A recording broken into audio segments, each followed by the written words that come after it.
Ladies and gentlemen, welcome to the 2024 Taiwan Africa Business Forum. I'm your MC, McKenny. We are very honored to have all our distinguished guests today. Please allow me to introduce them. When your name is called, please stand up and wave your hand to the audience. First, Mr. Simon Wang, the President of Taiwan External Trade Development Council, TAITRA. Next, we have Mr. Relix T. Xiuban, Acting Trade Commissioner, Nigeria Trade Office in Taipei. Next, we have Deputy Director General, Ms. Susan Chijun Hu, International Trade Administration, ITA, Ministry of Economic Affairs, MOE. Next, we are joined by Deputy Director General Yongbo Chen, Department of West Asia and Africa Affairs of Ministry of Foreign Affairs, MOFA. Then, we have Ms. Sissy Cho, Trade Information Assistant Liaison Office of South Africa. Following her is Mr. Alan Shen, Executive Secretary and Special Assistant to the Ambassador, the Republic of Somaliland Representative Office in Taiwan. Next is Ms. Pearl Liu, Chairperson of Taiwan Africa Industry Development Association, TAIDA. Afterwards, we have Mr. David Lin, Chairperson of Taiwan Africa Business Association, TABA. Following him is the Executive Vice President, Ms. Chunlan Yan, Exim Bank. In addition, we have Mr. Richard Lin, Director of Africa-Taiwan Economic Forum, ATEF. And now, we are glad to welcome our esteemed speakers for today. Mr. Nati Dlamini, CEO of Business Eswatini. Next, Mr. Abdelawab Gawa, President of Groupement Algerian, the Actor du Numérique. We have Mr. Martin Akumu, Minister of Finance and Planning of Kakwaro, Achuli. Next is Senior Vice President and General Manager, Mr. Timothy Wang, Exim Bank. In addition, we are joined by Mr. Abraham Omer, CEO of Som Cable Limited. Next is Dr. Julius Bala, President of Nigeria Taiwan Business Association. And Mr. Angelan Maharaj, President of Ken Energy South Africa Pty Limited. To start off this event, I would like to invite the President of TAITRA, Mr. Simon Wang, to give the opening remark. Please give a big round of applause to Mr. Simon Wang.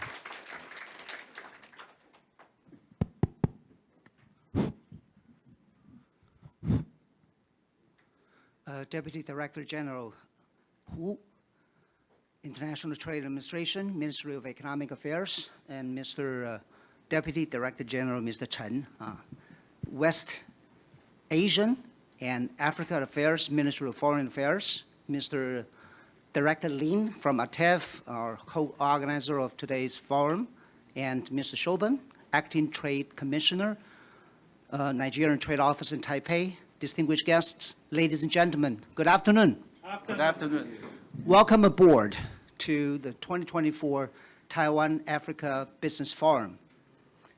Imagine we're setting the sail on a grand ship, ready to embark on a journey to the heart of Africa, a continent teeming with life and buzzing with progress.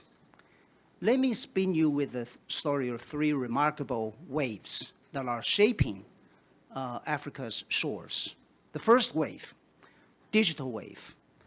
We understand that Africa is now building its digital infrastructure. According to World Bank's report, the market for digital infrastructure in Africa will expand from currently $1.57 trillion to $7.6 trillion by 2030. So it'll be like, connecting point to point across African savanna. digital transformation landscape in Africa is not just about connectivity. It's about creating a society of resilience and inclusiveness. The second wave is urban wave, with the growing population of, in urban areas in Africa. And the market, according to UN's authoritative report, the market size for smart cities, smart cities becoming or can be regarded as crucial development in this continent. And the smart cities opportunities can expand to 69 trillion US dollars by 2030. By 2030. So this is tremendous opportunities. And the third wave is unity wave. Unity wave, the African continent free trade agreement is a thread of promise that shows unity and collaboration. This unity and collaboration is to open doors for trade across this diverse African continent. So these three regional waves are like currents that carry, Taiwanese companies right forward to a land of opportunity in Africa. So, ladies and gentlemen, today we are very pleased to invite a few of distinguished speakers. MC just mentioned a few of very distinguished speakers to join us to discuss Africa, and we have also invited around 35 companies. They have done, one-on-one business meetings yesterday, and all of them will come from 12 countries. Let me try my memory. 12 countries. They are from Somaliland, Kenya, Uganda, Tanzania, Ethiopia, and Eswatini, Botswana, South Africa, and Nigeria, and Ivory Coast, and Egypt, and Algeria. So we want to thank very much for you as well as them to join us for this business forum and to discuss about our opportunities for cooperation in Africa. So let's set the sail and chart a new course. Thank you very much. Thank you.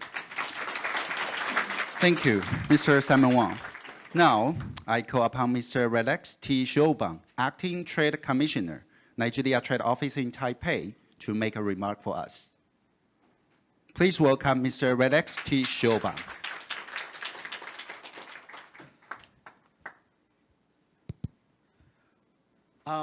Good afternoon, participants. Mr. Simon Wang, President and CEO of Tetra. Mrs. Hu Chin-chung, Deputy Director General of International Trade Administration, Minister of Economic Affairs. Mr. Chin Yumbo, Deputy Director General, Department of West Asian and African Affairs of Minister of Foreign Affairs, MOFAR.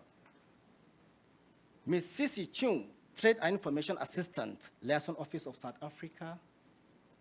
Mr. Alan Shen, Executive Secretary of the Republic of Somaliland, Representative Office in Taiwan.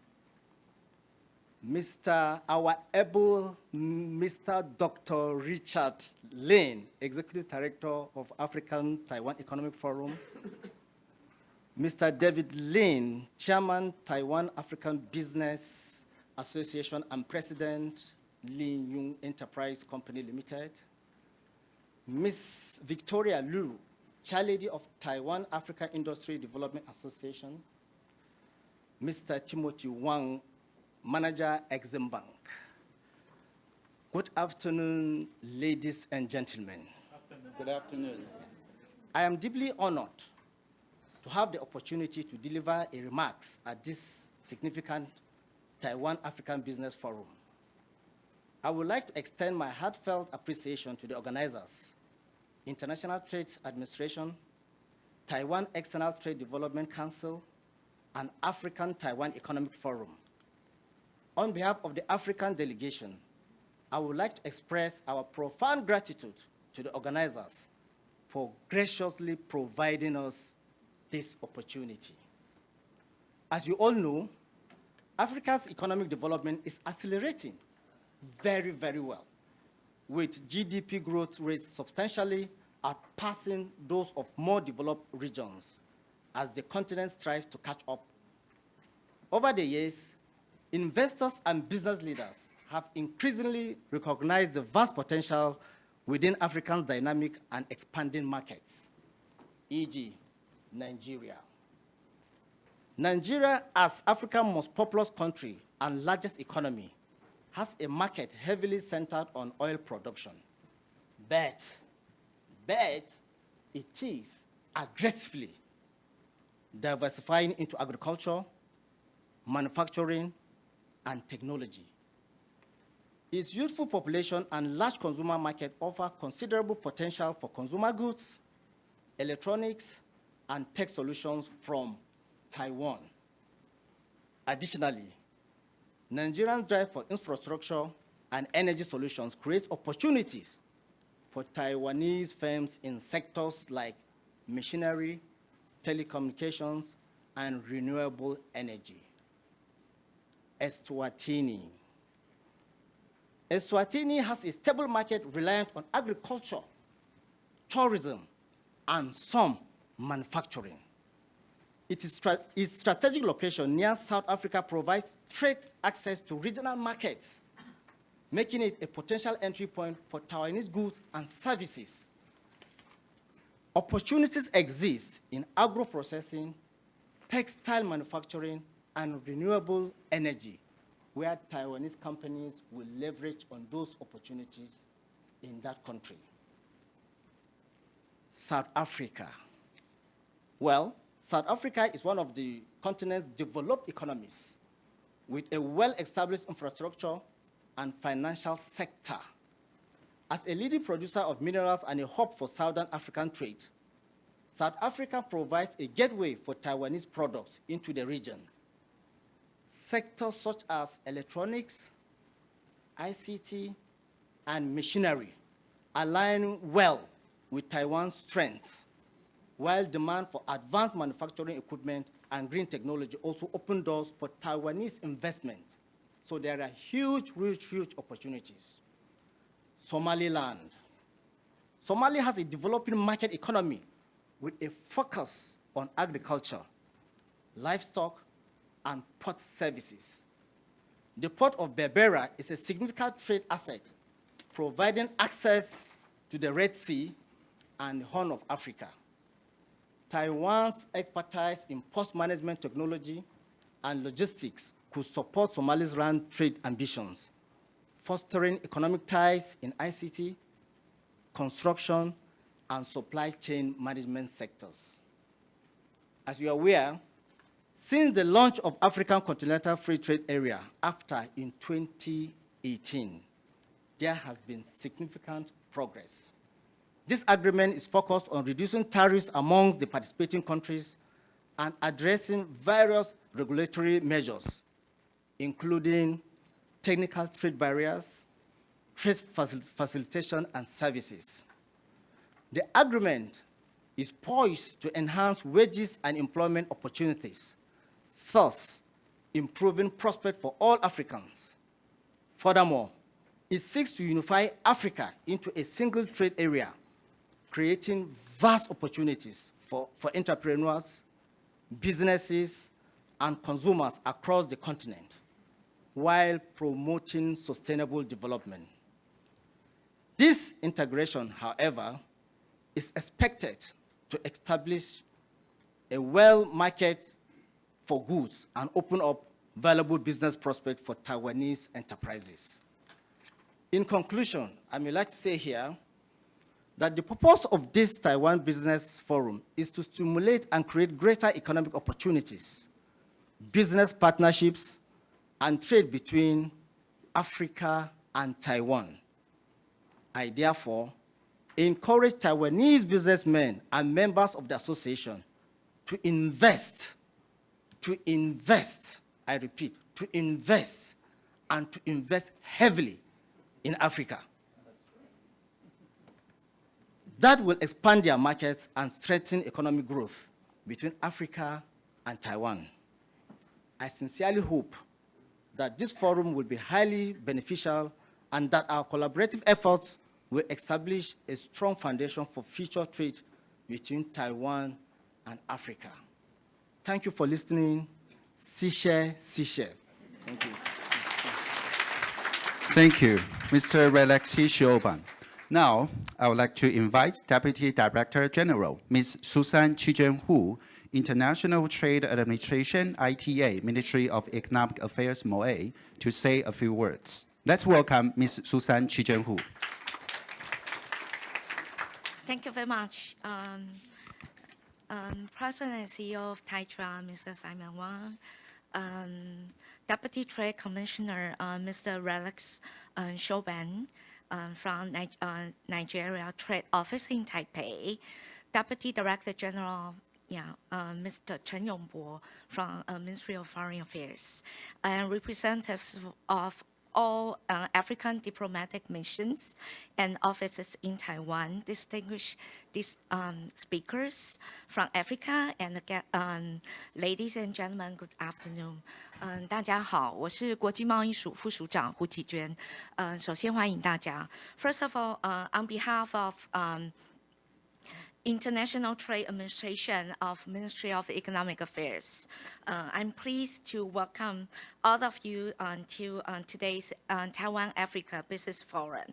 First of all, I would like to thank the African Taiwan Economic Forum, ATEF, and the African diplomatic missions and representative offices in Taiwan for their efforts in organizing today's event, which I believe will further deepen the opportunities for trade investments and industrial cooperation between Taiwan and Africa.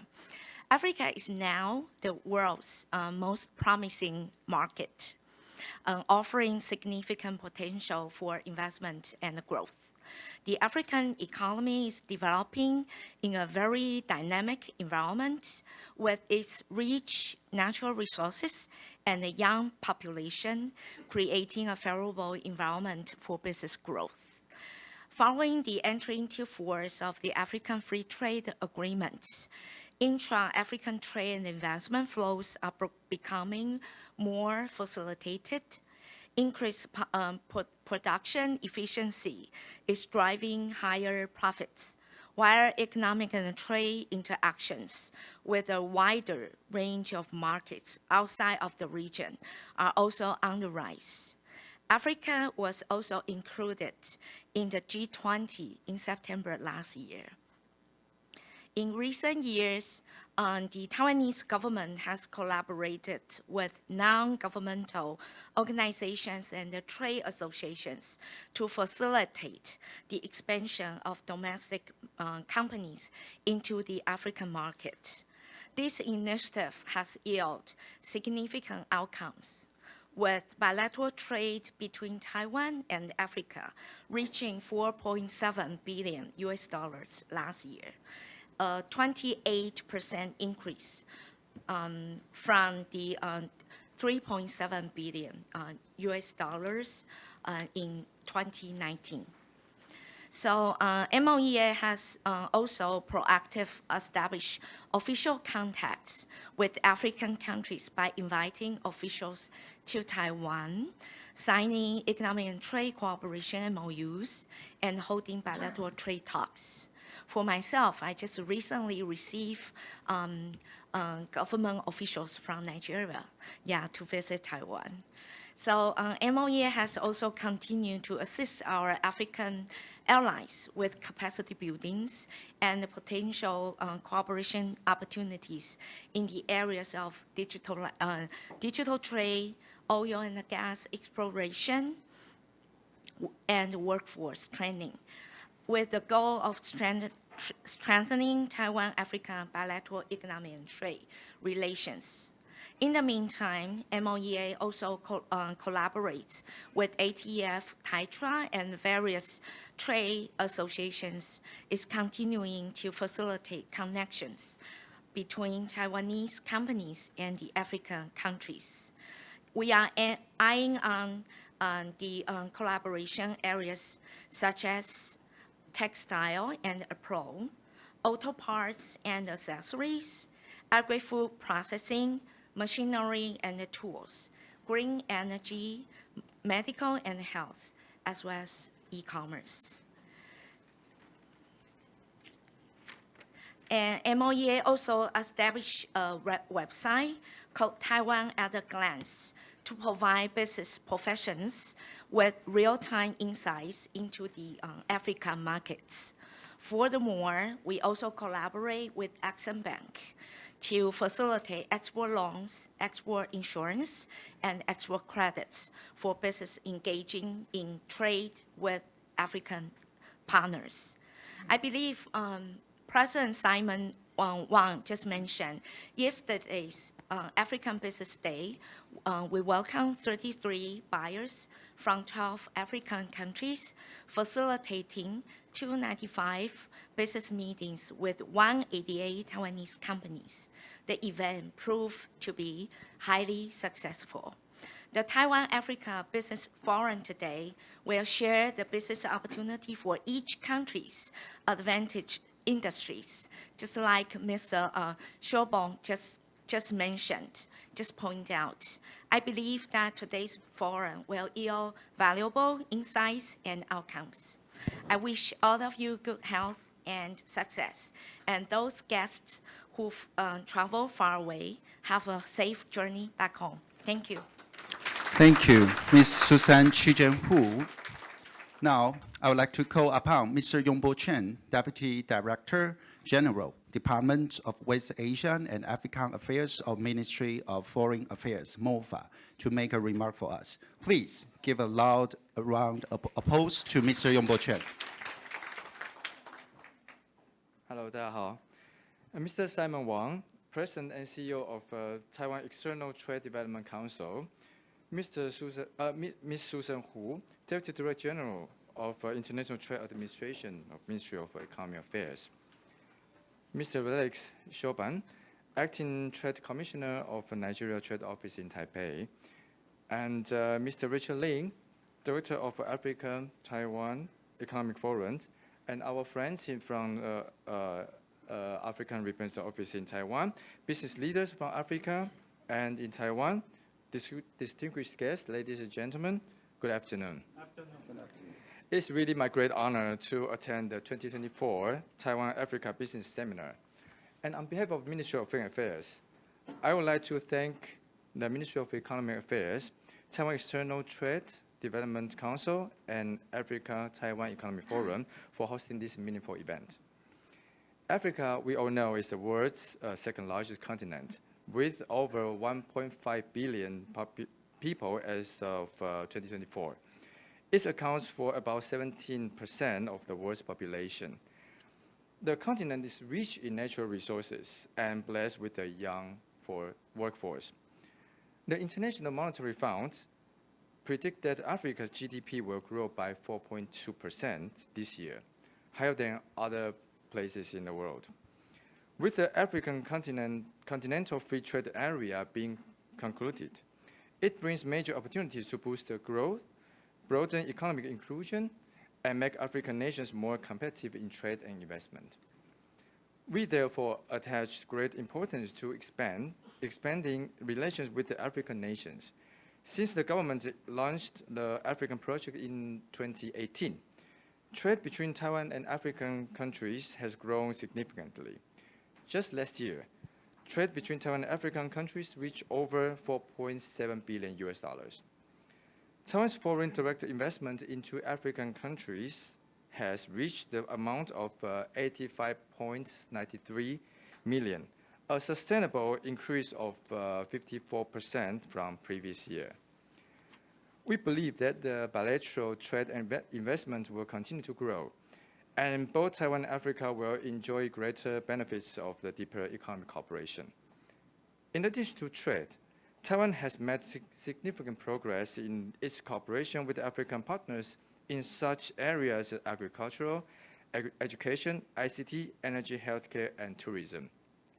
And now I would like to share my personal experience because I have been posted in African countries for 5.5 years in South Africa and Somaliland.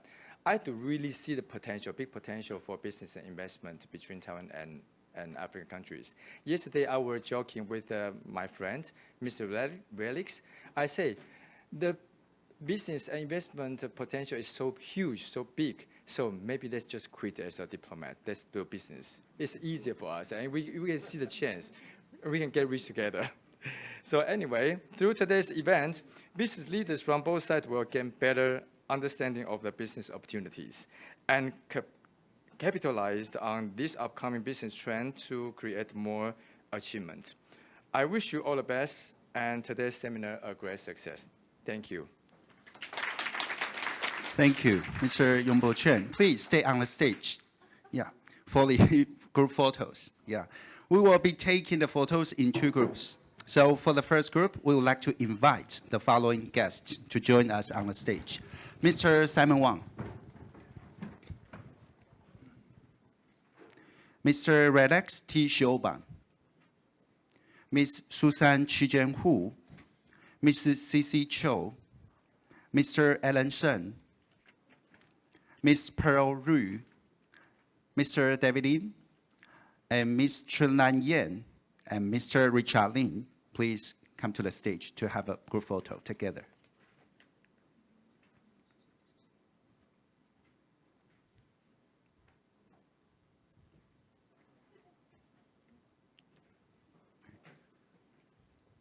Please look at the camera in front of you.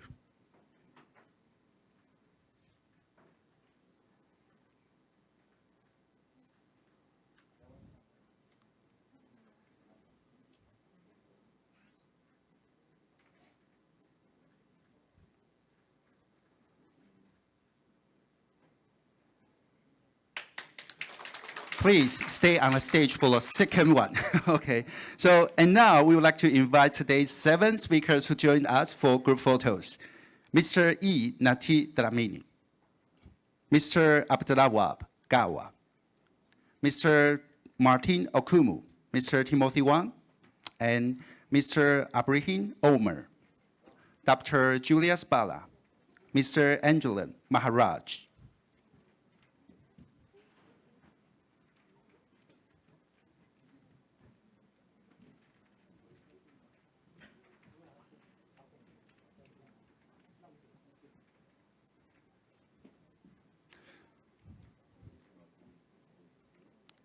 Please look at the camera in front of you.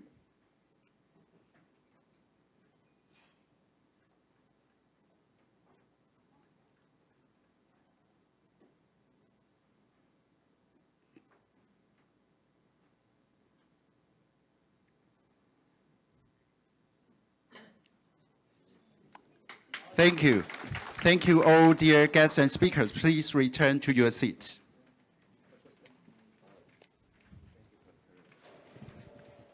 Today, we are honored to invite 7 speakers to share their insights and experiences with us.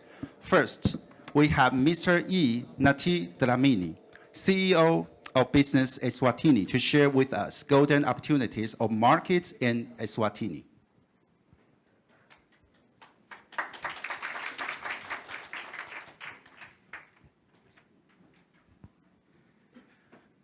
Thank you very much, Mr. Program Director.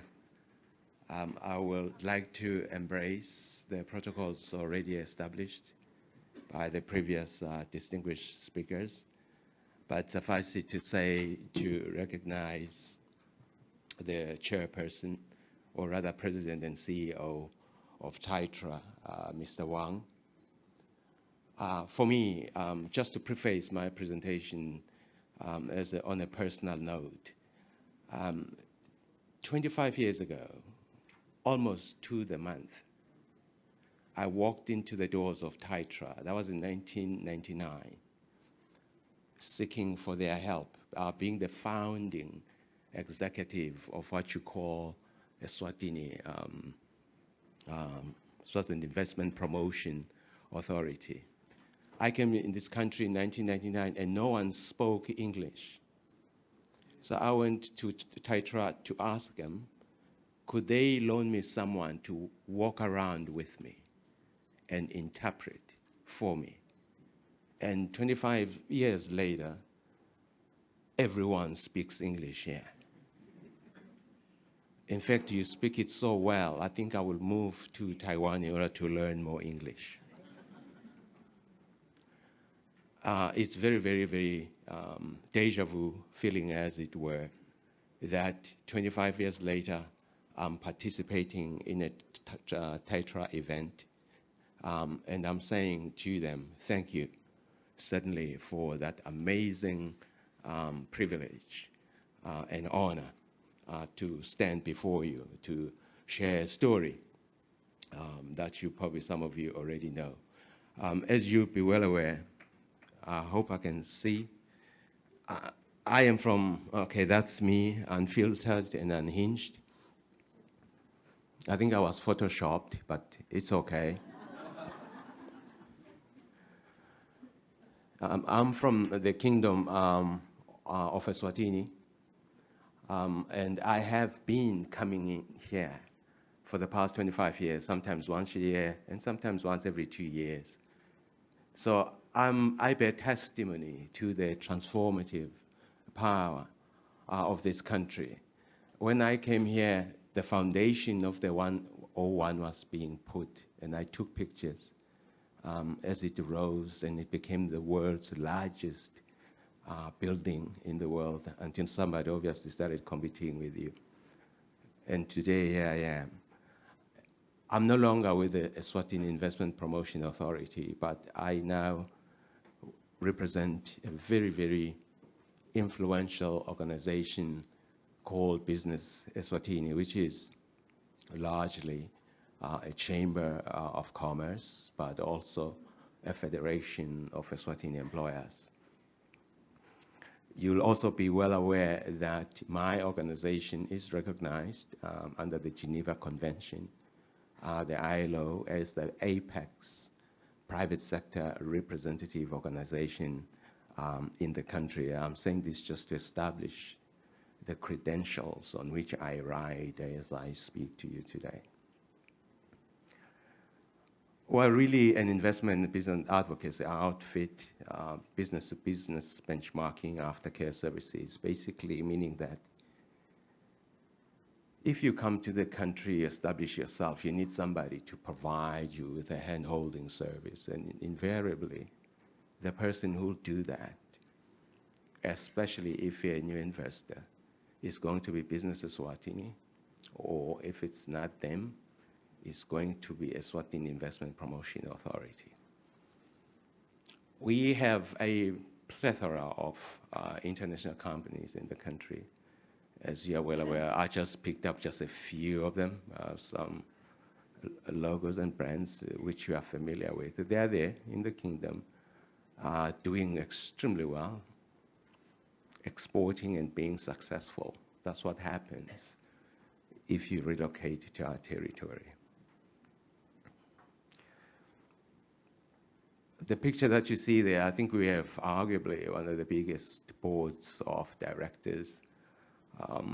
These are all the CEOs of various companies. They form the board of directors of Business Eswatini. The organization, most likely, if you decide to make the leap of faith and look at investment opportunities there, you'll meet one of them. And most probably, it's going to be one of them providing the hand-holding exercise which you desperately need at the time. So yes, we connect, identify potential investment opportunity for members and businesses just like yourself. So please talk to me whilst I'm here. I'm easy to talk to. I like people, and I like talking to people as well. But we also, the business climate, to assist in keeping our economy strong, we aim at making the business environment investor-friendly by advocating for a conducive business environment. That's what we do. We have a very, very business-friendly government. They always stay alive to the issues which are pervasive within the private sector, and they listen and fix things so that businesses can grow, thrive, and be successful, and therefore create the employment that's desperately needed by the citizens of the kingdom.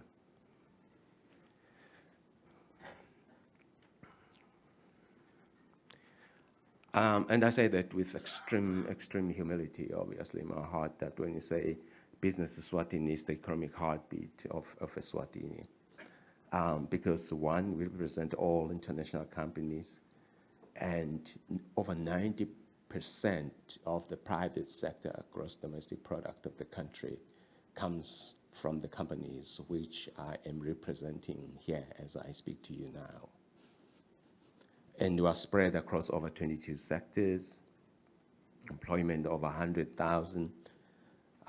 We have a productive and viable relationship with our social partners, that is government and also organized labor. Unfortunately, there is organized labor, and we encourage that.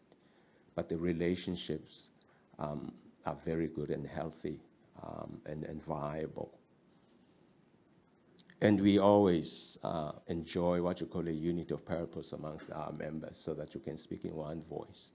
And speaking in a singular voice gives you the power to be listened to by the powers that be, as it were.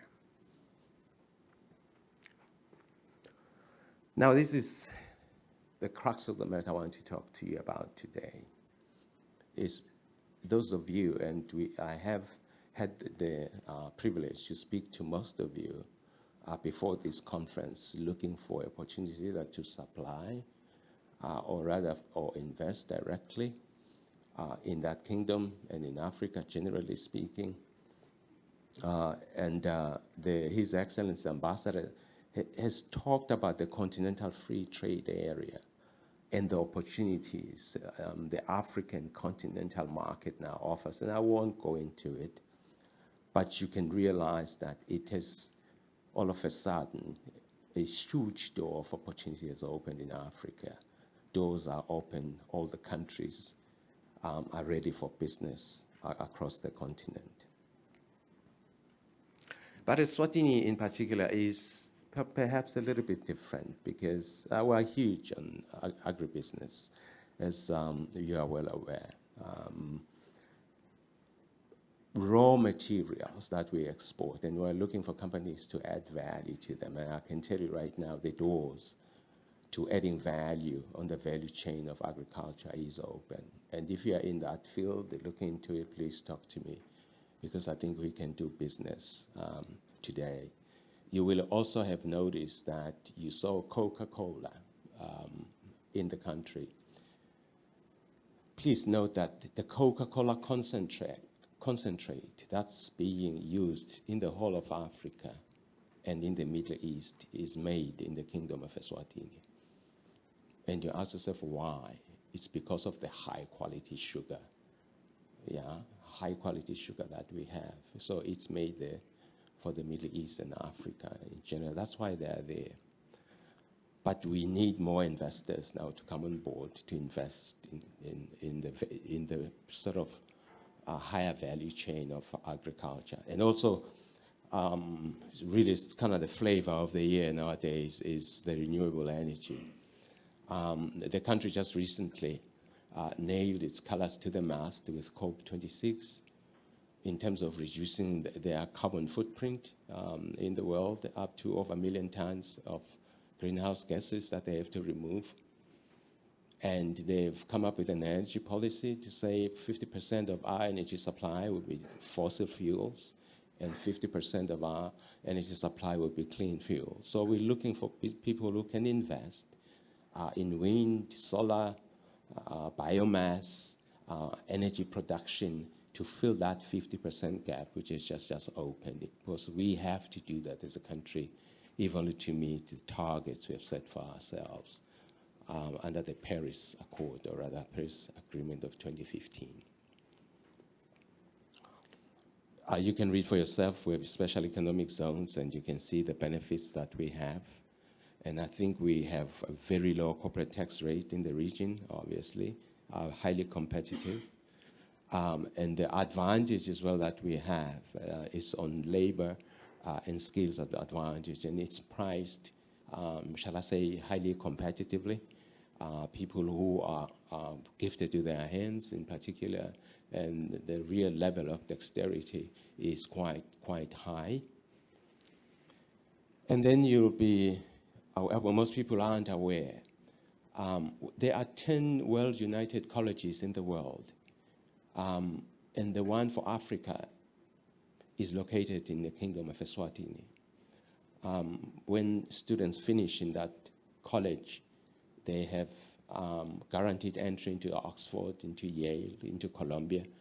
The patron is King Charles, or rather Queen of Noah now. It used to be Prince Charles, but it's the only school in the world amongst 10 of these united colleges, and one for Africa is there, and we are very, very proud. Some people even invest in Swaziland just to have access for their children to go to that school.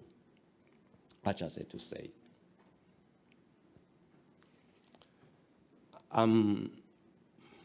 By the way, I just pictorially, I just wanted to know how long I've traveled to be here with you.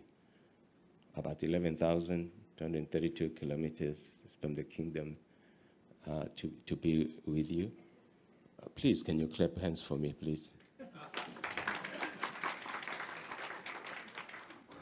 I just wanted to make sure that you're still listening, that's all. But that's really the summary of why you should invest in our country, and I've already said that. And the benefits of doing so. This is our little town in Babane. Those who've been there, they can fondly remember where that is. The services that we provide, and I've summarized them, is business intelligence, also guidance on industrial relations as Business Swatini. I happily do that. And I've talked about the handling holding service. When you come to our country, you don't have to do everything by yourself. There are agencies who can say, sit back in your hotel, tell me what you want, your factory. You want to register a company. You want to hire people, go sit in the hotel, we'll do that for you, and we'll give you the keys and you start the business. We make it that much easier for you. And I mean that. So we also facilitate business startups and also do troubleshooting for businesses.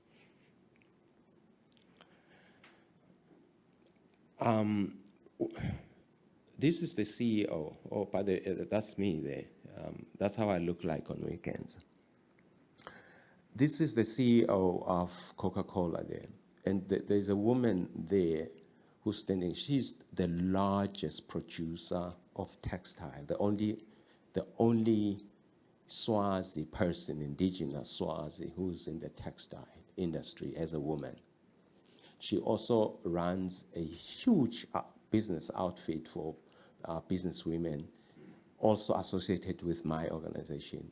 Ladies and gentlemen, I'm unashamed. In the country right now, we have come all the way out. We want to empower our women leaders. In business, we say the time for women leaders in business, for leaders in general, this is their time.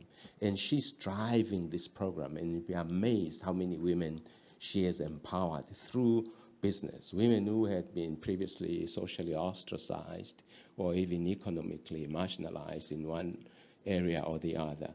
And I'm very, very proud as a CEO of Business Swatini to be associated with a visionary woman like her name is Toki Hao, as well as in the project I'm talking about is Vugane Bomage. We are big in Eswatini in empowering women, and I'm unashamed to say so. Anyway, these are the other services that we offer. I will share the slides with you, but because our time is limited today, 15 minutes is over, I will stop right here. If you have any questions, please approach me. I'm approachable. And again, thank you very much. But lastly, let me say this before you clap hands for me. I know you're itching to clap hands for me, and I will welcome that. I bought a book 25 years ago in Shilin.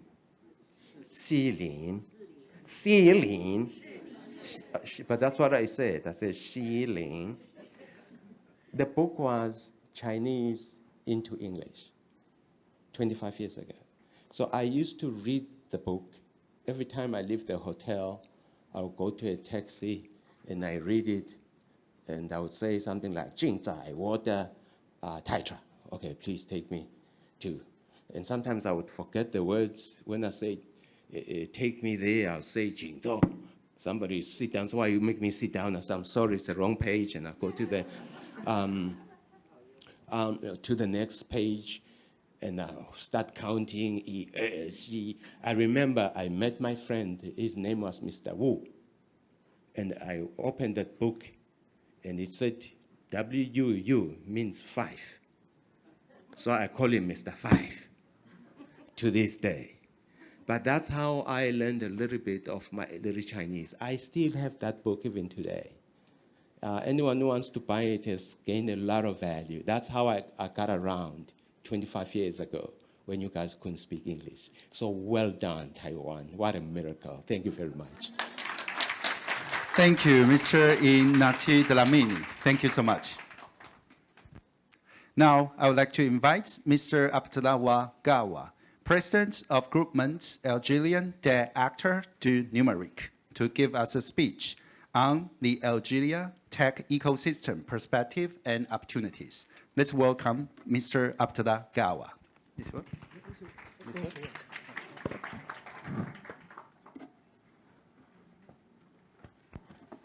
بسم الله الرحمن الرحيم والصلاة والسلام على أشرف المرسلين.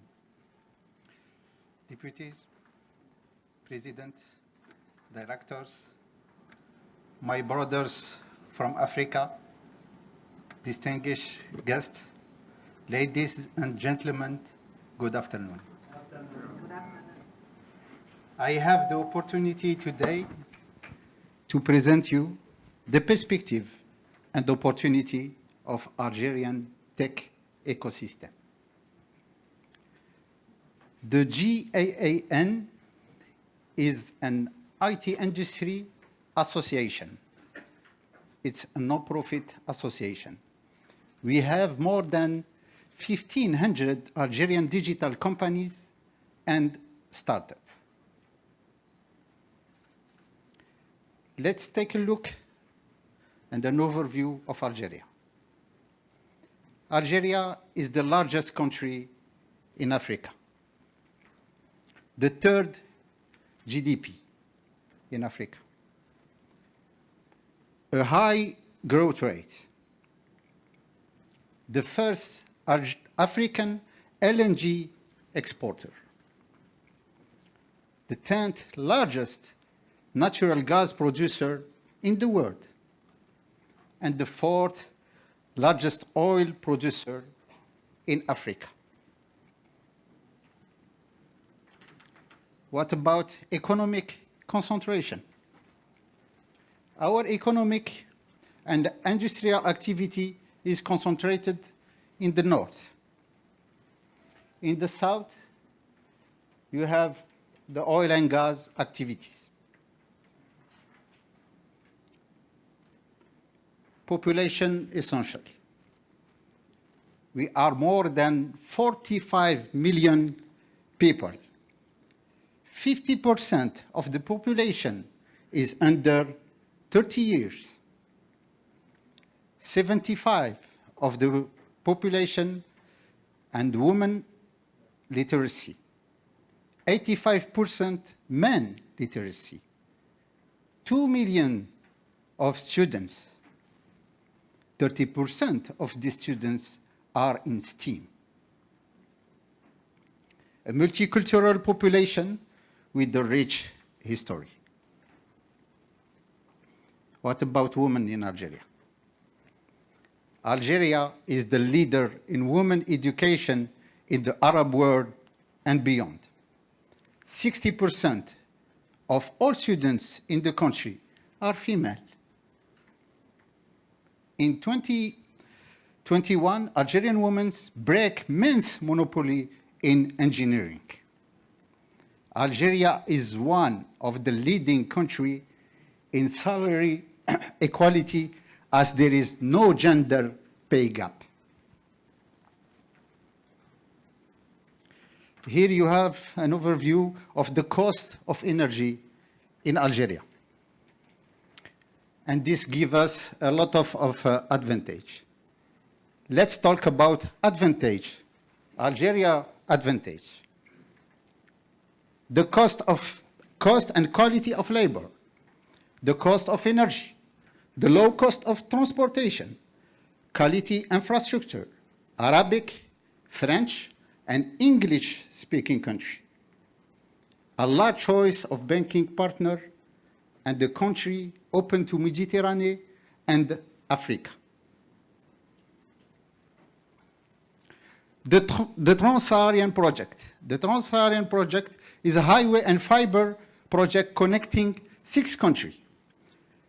From Alger to Lagos, more than 5,000 kilometers of highway. 50% is in Algeria.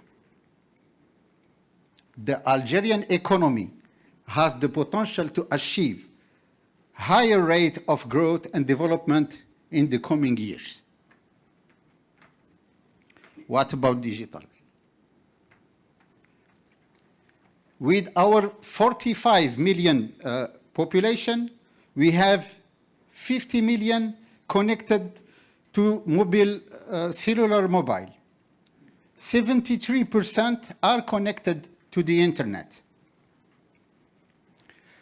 Algeria digital transformation, it's a government priority, modernizing all sectors, e-governance, education, healthcare, improve public services, telecommunication infrastructure, startup ecosystem program, digital education, and e-government services.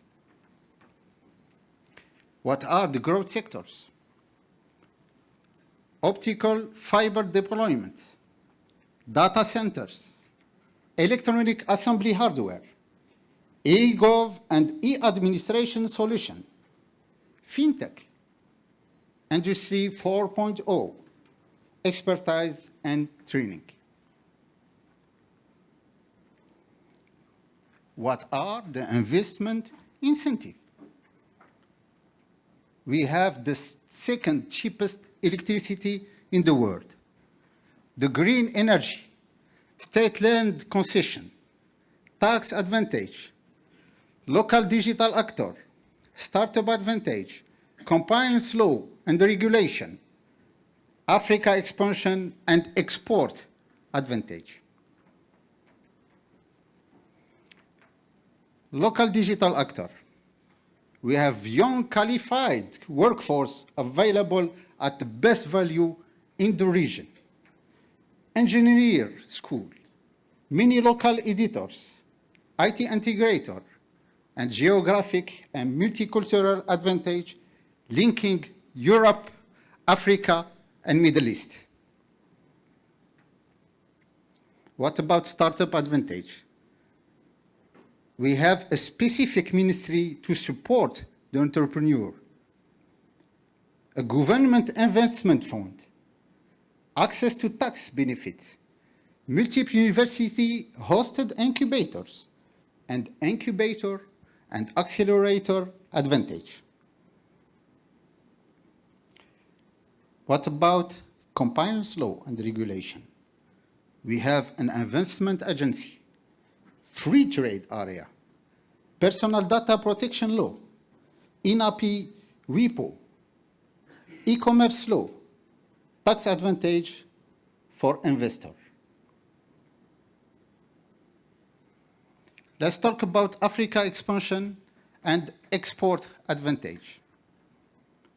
We have bilateral trade agreement, Africa Union membership, investment in infrastructure, support for African development, Africa Economic Summit, tax-free for services exportation. And I will take this opportunity to invite you, to invite my brother from Taiwan and all my brothers from Africa to come to the 3rd edition of the ICT Africa Summit is one of the most bigger ICT event in Africa from the 21 to 23 April for the next year. You're welcome to Algeria. To end my presentation, I just want to share with you some moment from Algeria.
Thank you for your attention. Thank you, Mr. Drawab Gawa. Next, let's have Mr. Martin Okumu, Minister of Finance and Planning of Kwakwalo Acholi, to give us a speech on Taiwan-Uganda trade opportunities. Let's welcome Mr. Martin Okumu.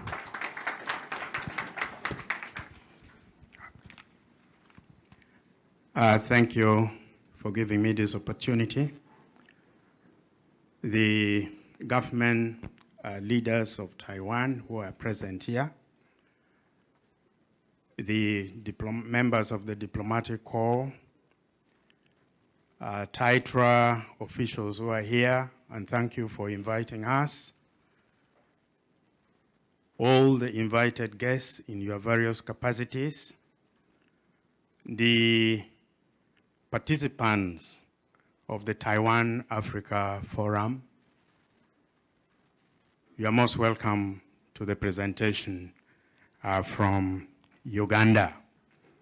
My name is Martin Okumu. I'm the Deputy Prime Minister and also Minister for Finance, Planning and Investment, not for Uganda, but for a cultural institution called Kwakwalo Acholi, based in northern Uganda, in the middle north of the country, bordering South Sudan, and on the western side, DR Congo is not very far. So that is where I come from.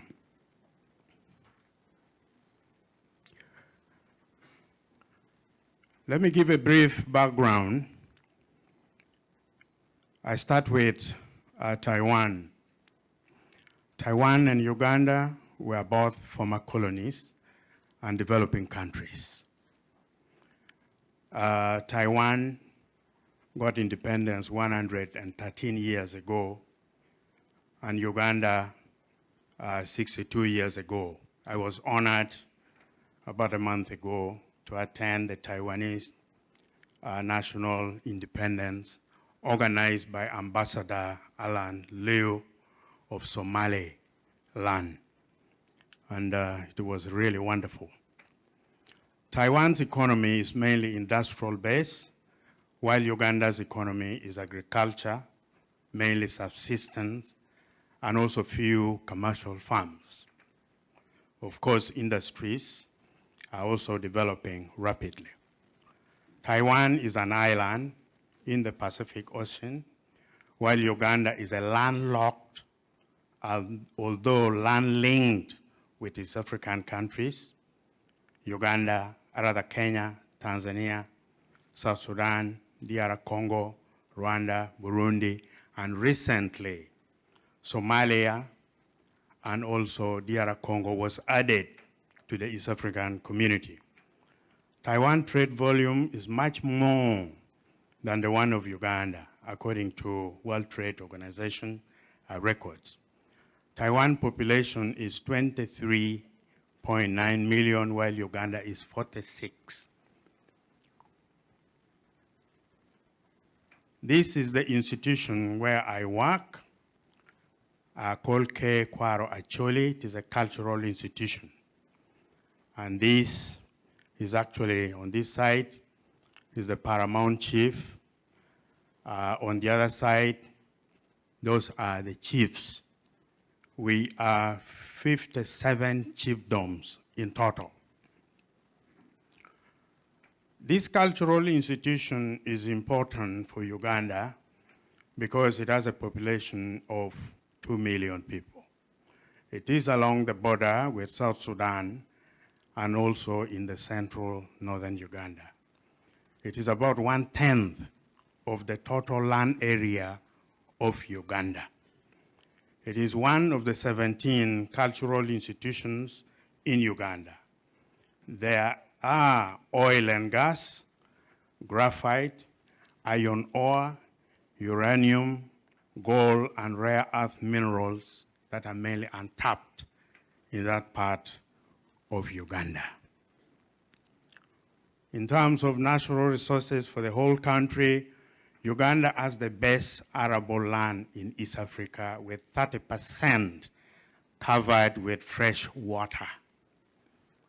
Uganda accounts for over 20% of global bird species, according to those who study birds, colonitology records.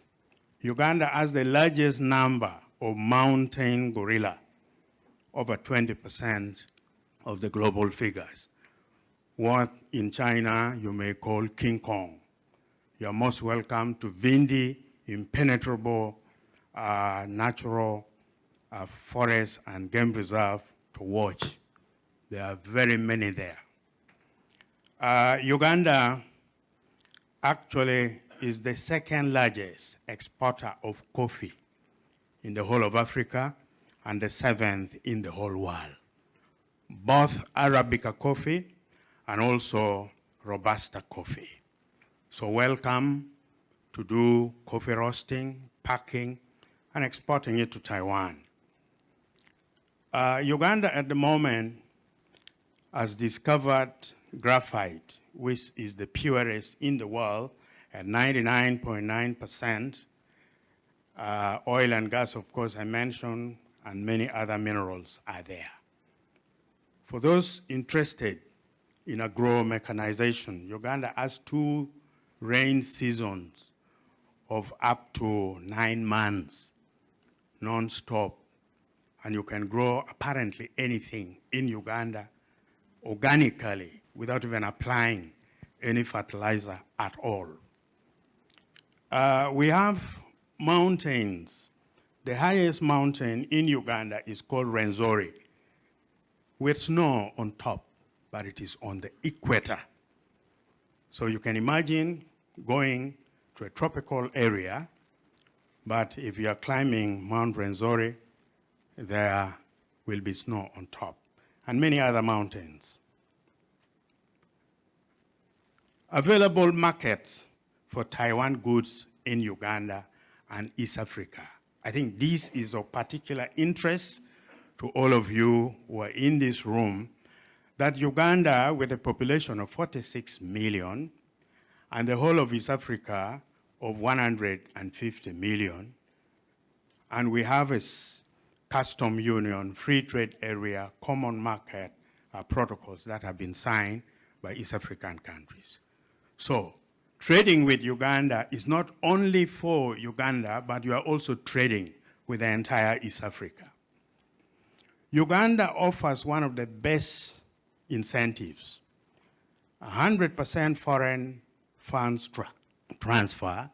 If you make money in Uganda, if you go with a bag full of dollars, and after 5 years you decide that I want to pack and go, we only wave bye to you.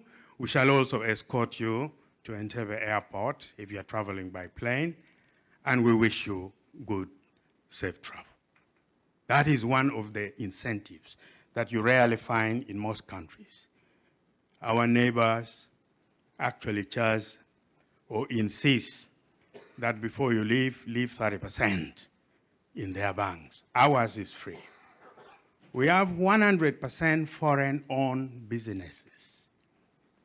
We don't insist that there must be local content for you to do business in our country.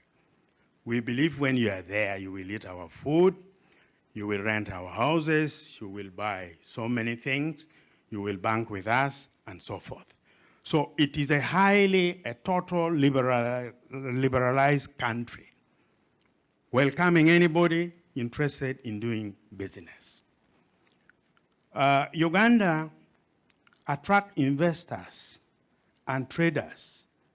And recently, statistics show that Chinese, mainly from the mainland, Indians, Turkish, Japanese, Italians, Arabs, Pakistanis, and many other African countries have invested in Uganda, and more are coming, and are really attracted to Uganda. And by the way, even refugees in that part of East Africa, they are more attracted to Uganda than going to other countries that may not welcome them. The following are the key sectors for good trade for Taiwan, products and services. I know You're very good in technology. Please come and trade your technology with us. Transfer technology, create your innovation, and invest with us. It is a virgin area that surely you will make some profit. Energy, oil and gas, hydroelectricity, solar and thermal. If you go and invest there, or even trade in services, you will reap a lot of profit. Agriculture value chain, I've talked about it. If you can engage in production, bulging, processing, logistics, export, and commodity trade, you will definitely enjoy a profit. Tourism, hotels, airlines, tourist transport, and restaurants. We lack them. Anybody who is interested in setting up, say, an hotel or whatever, we shall give you enough incentives. If you want to create industries, we shall give you enough incentives, including free land, minerals, trade and beautification. By the way, Uganda is now one of the largest exporter of gold, although we have very few gold mines. Because Congolese prefer bringing their gold to Uganda, cleaning it up, purifying it, putting it into gold bars, and sending it outside. So welcome to buy gold from Uganda. Financial trade, banks, insurance, microfinance, among other ventures.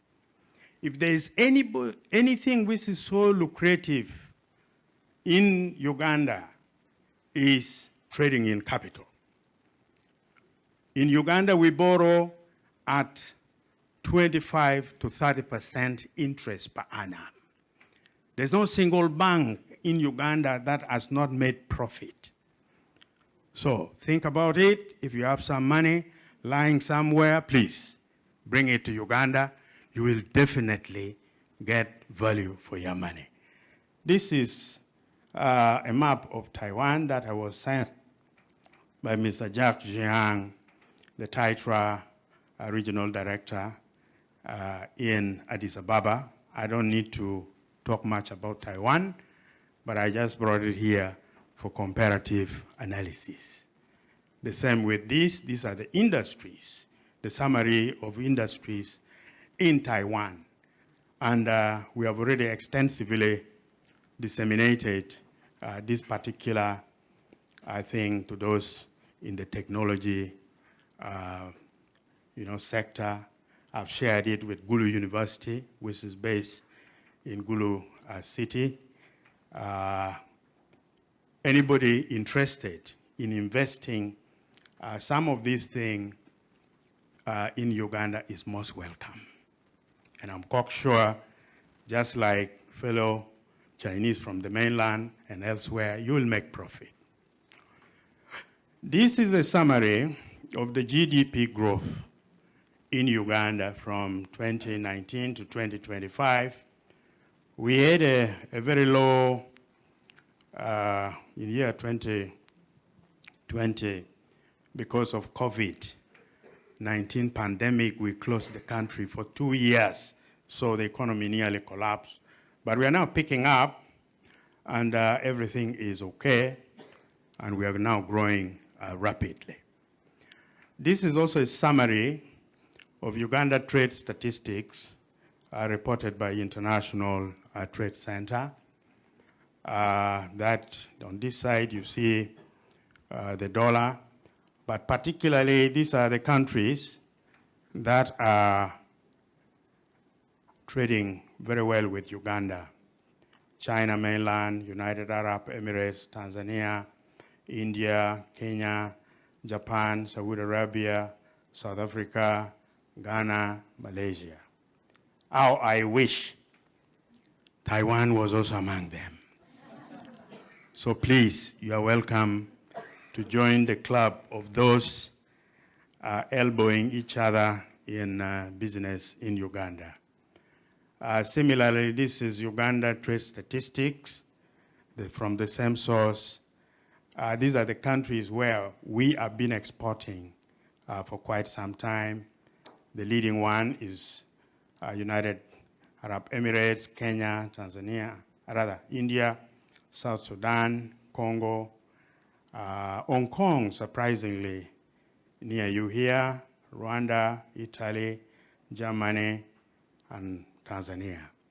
Still, I welcome you to join the leading areas where we export. This is the geography of the different sectors where leading employment in Uganda takes place. But on a serious note, what is so important in Uganda is that we don't have minimum wage. You come to Uganda, you negotiate with whoever you want to employ, and there's no restriction at all. So these are some of the statistics of the leading employers in Uganda. By the way, breweries or beverages leads there. Uganda is one of the countries where we like enjoyment. We drink a lot, but we also work and earn some money to buy the beers. This is energy infrastructure development throughout the country. At the moment, most parts of the country has electricity, and you can establish any industry without any problem because there's adequate excess power. Actually, we export power to Rwanda, we export power to Kenya and to DR Congo. This giant I was talking about earlier, the mountain gorilla, and 20% of them globally is in Uganda. Now, it is a very important item in the economy of Uganda because there is a lot of gorilla tracking business in windy, impenetrable forests. Those who want to come and see King Kong from Taiwan, you are most welcome. Depending on the time you want to stay there and watch the giant mammal, it ranges from, I think, about $500 per hour and beyond, so you're most welcome. The largest population of this kind of animal is in Uganda. These are the key flagship areas I mentioned earlier. I don't need to go through it, but Uganda Investment Authority is struggling to market these key bankable projects that we welcome people to do trading. And also, if you can invest in some of those sectors, you're most welcome. Transportation, marine transport, we are now trying to encourage it because 2/3 of River Nile from the source towards the exit in South Sudan is navigable. I understand Taiwan leads in building boats or ships. Is there anybody who would like to invest in Uganda in marine transportation? You're most welcome. I took this photograph when I was crossing River Nile on a ferry. The last car there was mine, and we were not even sure we were going to cross. You can see it is not a very good ferry. So that is a virgin area that you can invest transport on River Nile. You will not have even any competitor. You may be the only one doing it. This is my last slide, ladies and gentlemen, with love from Uganda. I really want to thank the following categories of people: Ambassador of Taiwan, Representative Office in the Republic of Somaliland, who is Ambassador Plenipotentiary Extraordinary, covering also Uganda. Mr. Alan Liu is the one who has consecutively mobilized Taiwanese company to go for the October trade show. I'm very happy for what he has done to bring Taiwanese and Ugandans. TITRA Director for Eastern Africa, based in Addis Ababa, Mr. Jack Jiang, is the one who struggled to bring most of the Africans for this forum. The Ministry of Foreign Affairs of Taiwan, of course, you gave us the visa. It was a little bit difficult for some of us to fill forms and whatever, but nevertheless, you granted us the permission. We are here. Taiwanese who have already traded and invested in Uganda. There is a village in Kampala where Taiwanese like to stay in cluster. That is Muyenga area. I was surprised when I went there one day and I drank juice made of cassava. So delicious, so good. Very many Ugandans are now flocking there. I also want to thank the British former Prime Minister, late Winston Churchill, who dubbed Uganda the Pearl of Africa. And he told fellow Britons that if you want to do business in Africa, there is a place called Uganda where you don't have even to meet any beggar on the street. So thanks for that. And then Kekwara Choli, where I work, they gave me leave for 2 weeks to be here and to meet as many people as possible, and also to invite them to northern Uganda. There's an open invitation for you to be there.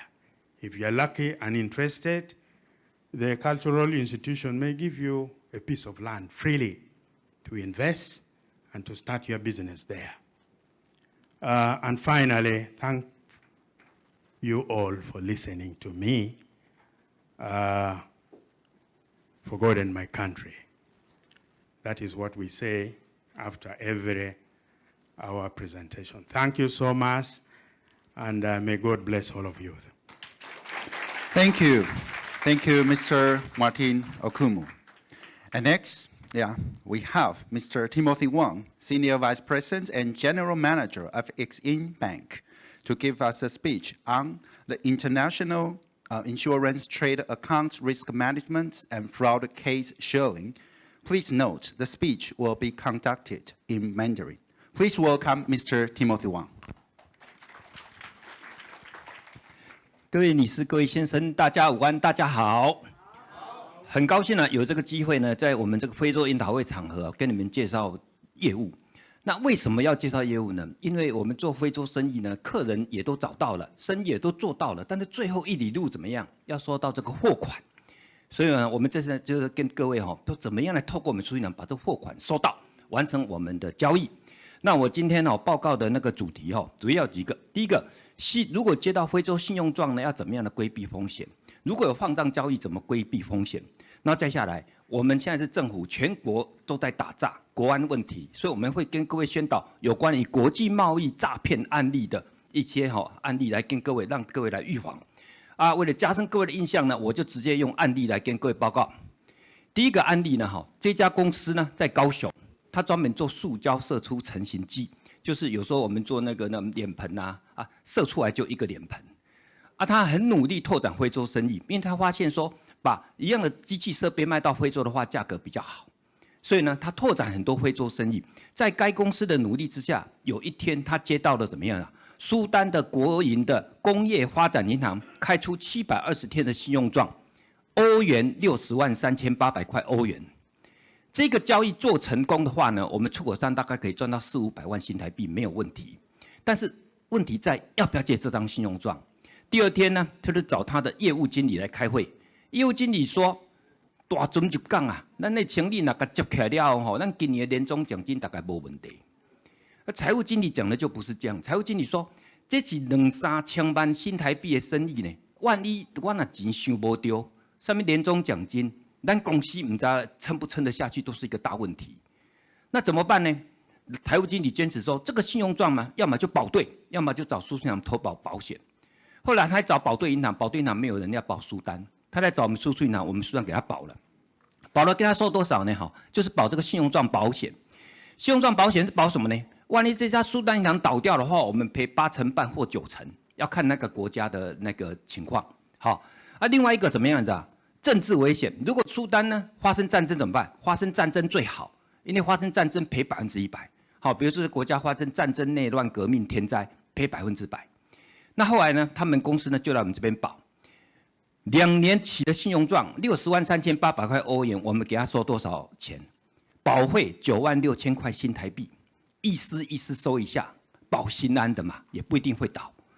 结果这个案子怎么样？真的就倒掉了。嘿，那为什么倒掉？也不能怪苏丹。为什么苏丹现在会给大家买东西呢？因为苏丹现在已经挖到石油了，它会有外汇，是因为它每天出口50万桶石油。101年做的时候，石油1桶100多块钱，等到还钱103年的时候，石油1桶剩下多少？30-40块。你也记得那955千汽油，当下有不能加1公升35块钱，有一阵子又变成1公升16块，它就是1公升16块。那个时候，苏丹银行怎么讲？我有苏丹币，你要不要？苏丹币我很多，但是我就是没有美金还你，所以怎么办呢？我们就赔他2028万元，赔给我们出口商，这样子。好，那你们各位就说，而且你这个爱做生意，你信用证根本都没到，有什么好报的？我给各位报告吼，101年3月的时候吼，那个普丁去怕乌克兰，那怕下去了，你知道吗？最紧张的是谁？我。为什么？因为我怎么做保险的嘛。他打的那一天，礼拜天呐、礼拜一赶快去清查，到底有多少钱啊？我们800万美金曝险额度，里面有500万美金是俄罗斯信用状。各位，我是苏波部的经理，我唯一能够做的事情是什么事？拜拜。所以我就去行天宫拜拜。行天宫很灵哦，真的钱通通收回来哦。虽然他们战争还没有打完，我钱都收回来了。同年5月份又发生一件事情，各位记不记得？斯里兰卡报名冲到总统府去，总统跑掉了。我怎么样？赶快清查，500万美金的额度，我已经放出去了哈，我已经保险了，里面有300万美金是斯里兰卡信用状。各位，我能做的事情只有什么事情？拜拜。我又去拜拜了，行天宫，你们常常在行天宫看到我哈。那如果是看到我，就是一定有东西要拜拜了哈。后来呢，钱都收回来了。那各位说，那我保险干什么？你去拜，我也来拜啊。各位，如果呢你有来保险的话，我来拜拜；没有保险的话，你们自己拜，这样知道吧？好那接下来，那如果放战交易怎么办呢？好，我们就会跟各位报告，你看看这个是什么？南非客人的，好这个南非客人呢他是怎样子啊？他要跟台湾买什么钢卷？好他买这钢卷做完就是把它卷成那个钢管以后卖给南非电力公司。好这样子的话要多少呢？第约180天，出货的金额多少？69万美金。好，那我们来看看这家南非公司好不好？你看看成立几年？哇，成立很久了你看看，净值3000多万美金然后呢，负债比例也不高，每年生意大概是做1亿多美金，员工多少人呢？员工1000人。各位，你们觉得这家公司好不好？好啊，没有什么问题。但是我们这家公司，它还是有保险观念，它是说我还是要保来保。它来保什么呢？保我们换战保险。就是说，如果南非这个国家发生政治危险、战争、内乱、革命、天灾，我们赔90%。那如果不是南非的问题，是这家公司的问题呢？我们赔多少？我们8成半。还有另外一种保险可以赔到90%，就这样子。他有的公司，事实上这家出口商多厉害，他是日商公司，在台湾的，很精明呐。他就知道要保。我们很多台湾的厂商怎样？保费能省就省，你知道吗？人家就不省。后来发生什么事？真的倒掉。你说那么好的报表怎么会倒掉？我跟你讲那上面那什么流动比例、速动比例上面剩个我欢喜，那报表从头到尾都假的。所以你算半天有那个是不是一定就不会倒？不会。后来我们赔他多少？赔1708万。所以你们只要碰到那个国外客人要倒账的你就要做换账的怎么样你有需要保险的话你来找我们，我们是至少帮你调查一下，那个人可以到底好啊歹那你干嘛讲一进后你买不来报，那就算了嘛，对不对？假如说保了，比如说我现在业做跟他刚开始只有做10万美金，现在已经跟他做到200-300万美金了，几乎说这200-300万美金他倒了我也跟着倒，你们要不要保？要保，知道吗？就说那个倒的事情对我来讲影响很大，我们就是要保险如果只是我还承受住，那保不保有什么关系？要保险观念是这样子来弄的，那就是因为我们就在输出保险，就有很多诈骗的案例，我们要跟各位报告好，希望就是今天利用这场合跟各位把在脑袋里面有这样，你将来碰到那个你闻那个味道就知道这东西按东西怪怪的。来，第一个最普遍、最原始的招数就是这个，就是有时候你们手机里面看到那肯德基折价券，很高兴的，对不对？哇，中午就可以去买肯德基套餐了，才85块哦，3块鸡，一点进去，哎，怎么会没有了？啊，那病毒就藏在你的手机或你的电脑里面。这时候诈骗集团就透过这个病毒它躲在伺服器里面，每天看你买方跟卖方两个边往来，他不动声色哦，看到你往来书信他都不动声色，一直到什么时候？出口商跟买方说我5月1号出货20万美金哦，你要注意一下。结果这个怎么样？诈骗集团出招了，他马上用类似你的 email 发给买方说，请你，我现在账户已经从世华银行改到英国某某某银行，请你把钱汇到那里去。结果钱汇出去就不见了。什么叫做类似的 email？ 各位，这2个 email 有没有一样？那是因为我已经放大60倍了。你们平常看 email 会不会有没有人拿放大镜给他这样子看？没有，这样子你给他缩小绝对看不到。对，这2个有没有一样？我跟你讲哦，那是因为我把它放在一起。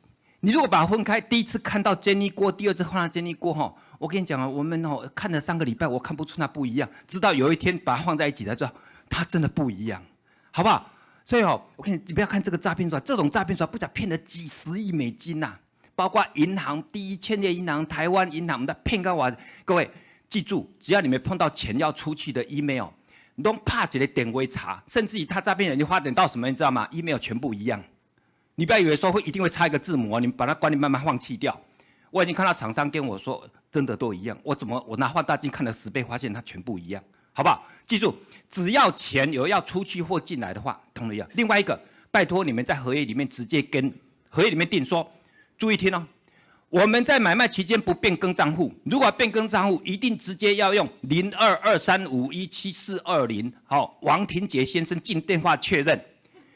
将来呢，他假如没有这样做怎么办？我说我合约已经规定你要这样子做哦，没有这样子做，我们合约里面再加一点，如果你没有经过确认钱汇到别的账户的话，你还是要再汇一次你家的事情，这样知道吗？到时候他不汇的话怎么样？你自己被骗了你家的事情了，你本来就应该就汇我啊，他不给的话我们告他，这样知道吧？直接在买卖合约给他预防，而且电话就是我们那支电话，你要确认跟谁确认，通通都定好好的，好不好？彻底来解决这个问题。第二种诈骗集团，刚刚是骗钱，这个怎么骗货？什么样骗货呢？假冒买主诈骗案，就是有一个客人，有一个我们出口商呢，去法国参加展览，然后这时就有一个法国大公司，那个叫做保罗，我们那边很多骗子都叫保罗，保罗就说我是法国大公司的采购啊，我跟你讲我们公司很好啊，不相信你看名片拿回去，你做征信，你就找保险公司一定有额度，一查果然是法国的好公司啊。我们就核50万美金给他，保罗跟出口商讲说，你看吧，我们公司很好吧，额度出来了赶快出口，给我货出到北非的仓库。各位，法国的买主出到北非的仓库正常不正常？蛮正常的，因为那个北非的属地啊，你知道吗？所以我们不会觉得怪怪的。他货就给他真的出出去以后呢，货款到期以后，他找法国大公司说，那钱怎么都没有还啊？法国大公司我没有跟你买啊，你们公司保罗跟我买啊。我们公司根本没有保罗这个人，这样知道吧？各位，这种假冒就我们你知道吗？现在诈骗集团分为销金跟契金。如果是销金，就是我们以前中央地检署的、中央鉴宝局的，我是左营户政事务所，那是销金的。那契金专门骗谁？专门骗出口商，知道吗？契金就是骗你们的，因为这个金额动不动30-40万美金。非洲经贸协会被骗钱的超多的，我跟你讲真的，超多的。你们不要被骗。碰到这种东西怎么办呢？我跟你讲只要是主动上门来，第一次跟他做生意，金额又有一点大的话呢，拜托你做一件事情，你不要用他给的电话，你要自己去官网找电话，或跟我征信报告找他的官网正式的电话，然后找一天晚上打电话过去找保罗。如果找到怎么办？保罗啊，天气很冷，衣服要多穿一点，祝你圣诞节快乐。那找不到呢，赶快把货追回来，这样知道吧？你只要做一件事情，这样就好了，好不好？你说真的要这样做吗？我跟你讲，被骗20-30万美金，你去问，到处都是，你晓得嘛，对不对？被骗了就会被骗了很多，拜托，你们一定要赚钱不容易啊，这年头赚钱不容易啊，被骗200-300万美金，那个被骗人跟我讲，心很疼啊，不相信你们被骗看，心会很疼的。好，再来，被骗这种假冒买主常常都怎样？第一个，产品通用性钱，但不要以为一定是 iPhone 哦，糖啊、糖精啊、电线都会被骗。那你说他拿那电线干什么？放心，只要够便宜，我就有办法卖出去，好不好？你不要以为说他会骗我，我们那边有骗到什么，你知道吗？放在矿坑下面要打防水的地沟膜，连这个都在骗，有没有用？我跟你讲，只要够便宜，我都卖得出去啦，好不好？好，诈骗集团它是这样子的。第二个，被冒用的对象呢，通通信用一定不错的，你才会相信。第二个，主动找你的，你就要保持防御心，你去找他的比较没问题，好不好？只要主动上门的，你就要怎么样？提高警觉，要开始要盯，好不好？不要被骗，因为被骗哦，那个赚钱很慢，那很辛苦。第二，欧洲接单出货到非洲，有很高的几率，80%的几率是诈骗案。但是你不要以为说我们非洲朋友是诈，不是，真正的坏人都不是非洲人，好不好？真正坏人都是白人混狂人。我跟你们讲真的，背后的那一些坏人其实都不是非洲人。我跟你讲哈，再来哈。他们买的人不在乎产品价格，也不在乎细节，因为从头到尾没打算要把钱给你。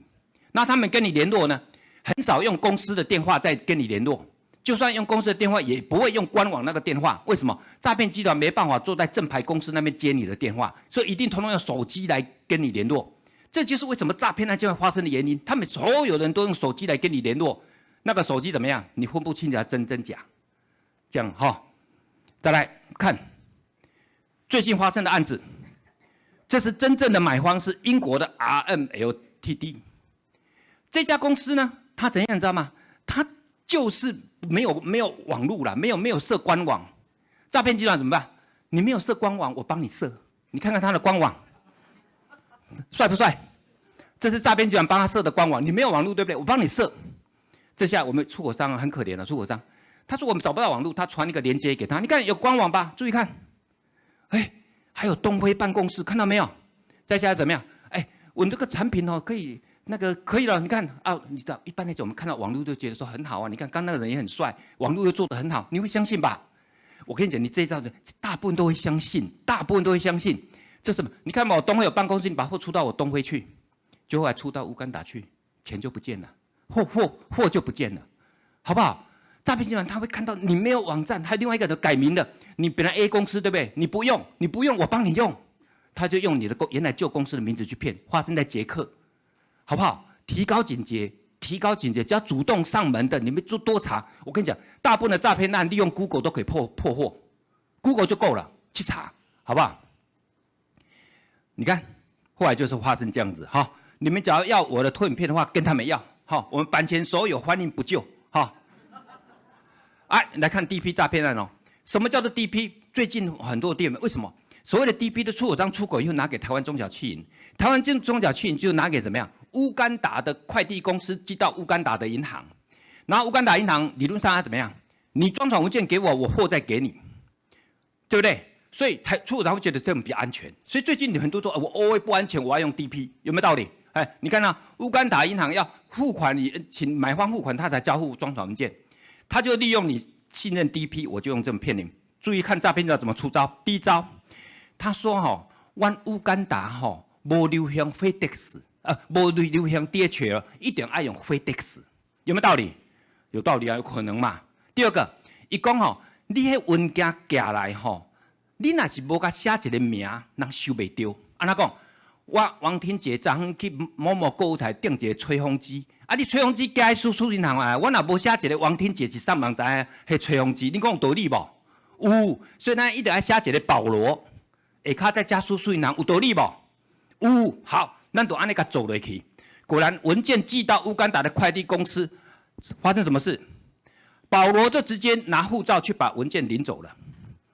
那为什么他一定要 FedEx 呢？因为 FedEx 只要你凭护照就可以，上面有保罗，保罗就凭护照就可以把文件装潢文件领走了，货就不见了。那如果 DHL 当时来讲是 DHL 怎么样？一定要把银行来盖才可以。但是跟各位报告 ，DHL 也沦陷了，好，没有用。所以你们怎么样？文件寄的话呢，第一个一定要写银行，绝对不能写个人。记住，不能够写个人，只要记装船文件，不能够写个人。写个人的话，他就直接那个人就会把文件领走，这样好不好？第二个，快递的号码绝对不能给对方。为什么？你把快递号码给对方的话，对方会骑着摩托车直接去跟他说，有一个后面是072的 Timothy Wang 的那个到了没有？到的话呢，那他就领走了，他不用是证明什么东西，好不好？最后，地址对不对？地址对不对？最近发生什么事情？地址不对，明明我写银行收的话呢，文件一样被领走。你看，他35000块钱的统管，他先付2200块钱的定金，然后就说我第一批要寄到巴基斯坦 Banco di Roma， 好，地址是怎么样？好，真的寄过去以后呢，他明明寄给 Banco di Roma， 对不对？事实上根本没有这家银行，所以他给他提供个错误的地址，错误的地址明明寄过去，根本没有那个人，对不对？那应该退回来啊。不会退回来就不见了。我最近发生好几个案子，通通 DHL， 明明是写收件银行哦，明明写收件银行哦，但是问题是地址不对，寄过去通通都不见了。更奇怪的是怎样，你知道？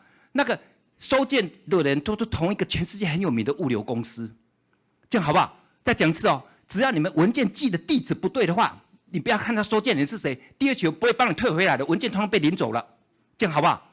所以拜托你们要寄地址之前，一定把地址稍微查一下，上 Google 看看那个地方是不是那个地址，好啊，甚至跟银行查说那地址对不对，好不好？一定要做到这一点哦，好啊，碰到问题的时候多问贸协，问我们，问谁哈，好啊，你们只要需要我们服务的话呢，哈啊，台北市南海路3号7楼，好啊，他找我的话，只要找随便104哦，查叔叔银行哈，有一个60几岁的王经理，就我一个而已，好不好？好啊，只要需要我帮忙的话，一通电话服务就到。最后祝各位身体健康，万事如意。我的报告到这为止，谢谢各位。谢谢叔叔银行王庭杰经理。Thank you, Mr. Timothy Wang. Next, we have Ibrahim Omar, CEO of Som Cable Limited, to give us a speech on potential partnership in Somaliland telecom market. Please welcome Mr. Ibrahim Omar.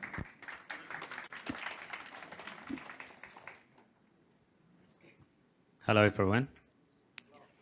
It's truly an honor to be here today among so esteemed guests. Allow me to thank those who arranged to be here. I'm really honored again to be here with you to share some insights on the telecom industry and the opportunities in our country, Somaliland. Somaliland is an self-declared independent and democratic country which is really way developed in terms of technology. Somaliland has potential to attract investors. We are very pleased to be a very close friend with Taiwan. The last 5 years, we have an ambassador here in Taiwan, same as they have an ambassador in Somaliland. We are really having a bilateral relations. They are part of the team who are exploring our oil from our country. That's a part of the resources we have in terms of oil and gas, minerals, and all other, resources. But to be precise, I'm going to focus today the potential of Somaliland high-tech market, since I'm in that field. I'm the CEO of the first fiber optic company in Somaliland. At the same time, we were the first fiber optic company in our country. We brought also submarine cables, the to Africa fiber cable and beast cable. The fiber is one of the exports that we do in the region. We export it to Somalia and Ethiopia, and we are linked to Djibouti as well, and we are eager to expand more. So Somaliland, as I said, is self-declared country. You know, the good news is when it comes to technology, 70% of our population is youth. They are below 30 years. They are really a technology, generation who are really into the high tech. So there's a lot of opportunity there. This is the map of Somaliland. We are really located a very strategic place in the region. We are really a hub in Red Sea. That's why our port of Ethiopia, Berbera, is, very potential to the region, and it's hub of Gulf of Aden. That's why we are now having an MOU with Ethiopia, the landlocked country, to also exchange a recognition from their end. So the overview of the market there in Somaliland, if I come to, it's Somaliland digital market holders promising potential in telecommunication, healthcare, and education. So due to the increasing demand of digital services and high mobile penetration, and the strong need of accessible solutions, we are really today honored to tell you that the mobile penetration in Somaliland is really high according to the region countries, because we use from we can say any transaction from A to Z. There's a mobile money that we rely on most. Like 90% of our population, they don't really take cash. They use mobile money. So the mobile penetration in Somaliland is high. That is what enables us to be, a community or a population that is really growing in terms of high tech and the technology.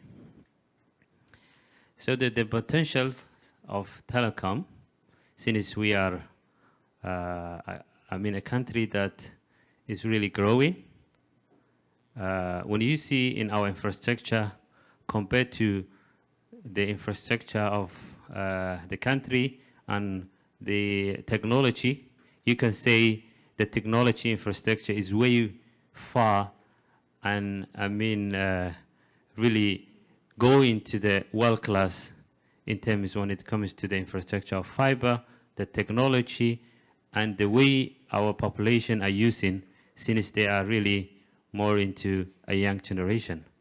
So I'm really happy to say now today there's a big opportunity in many areas that need to be invested. Our country is really ready to attract more investors in terms of this technology.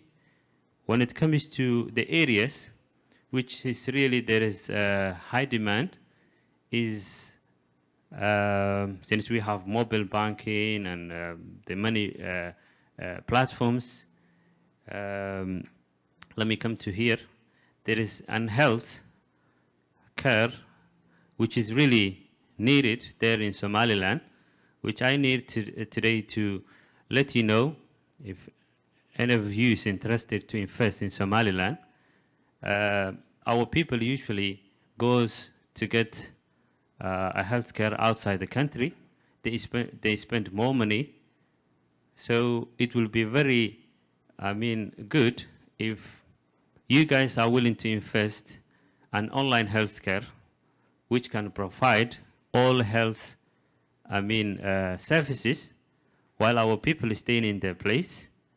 So because of having that infrastructure, which is very sophisticated and developed, it will be very easy to reach from cities to the urban areas where people can have an access to interact with their doctors from there and here. So this is a big opportunity where investors in Taiwan can look into that area, because I'm telling you, we spend millions of dollars each month on healthcare, where people travel and have hotels, at the same time pay a lot of expensive, in their medical care outside the country.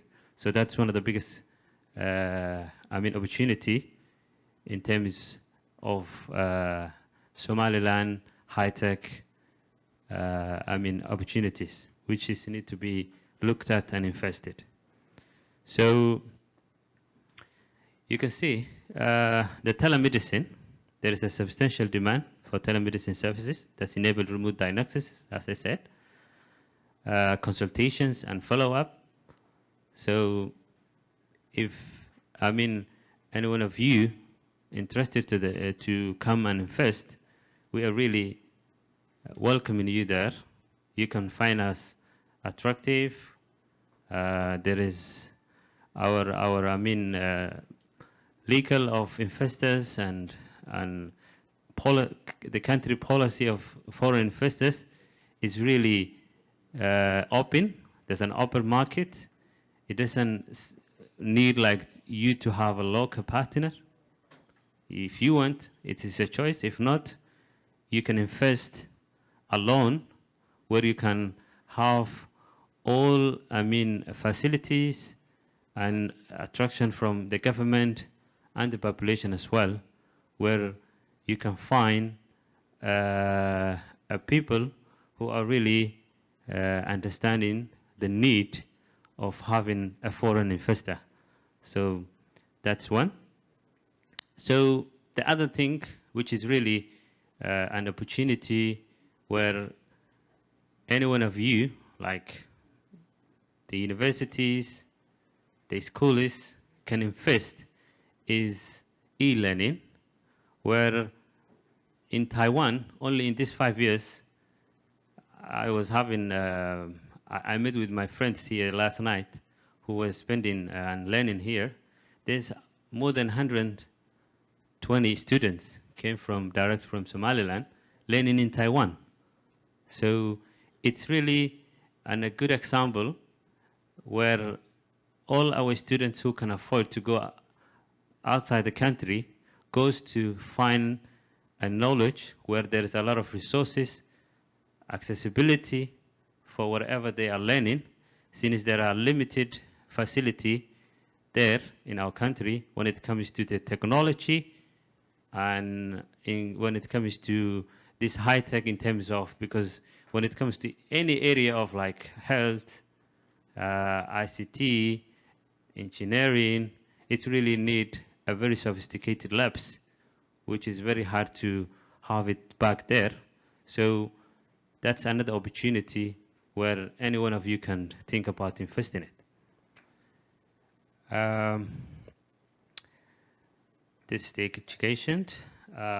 So the overall market potential is, today I'm going to emphasize with 3 areas. Number 1 is the healthcare. Number 2 is the education and e-learning. And number 3 is the other high-tech solutions where you can find, you can sell, you can bring the platform of, e-shopping, and you can interact with the whole, because we are very close to 120 million population, where there are, landlocked. Ethiopia is next to us, where whoever invests in Somaliland can also reach easily to Ethiopia. So Somaliland is really a potential country where you can invest when it comes to technology. We have few telecom companies where among my company is part of that, the biggest 3 companies in Somaliland. We are really also ready to attract and welcome any investor who are willing to take the expansion of the networks in there in Somaliland, in terms of expanding infrastructure, in terms of adding value services, which can also add value to our services we are providing. For more details, I'm available. I can interact with every one of you here who are interested to discuss in detail.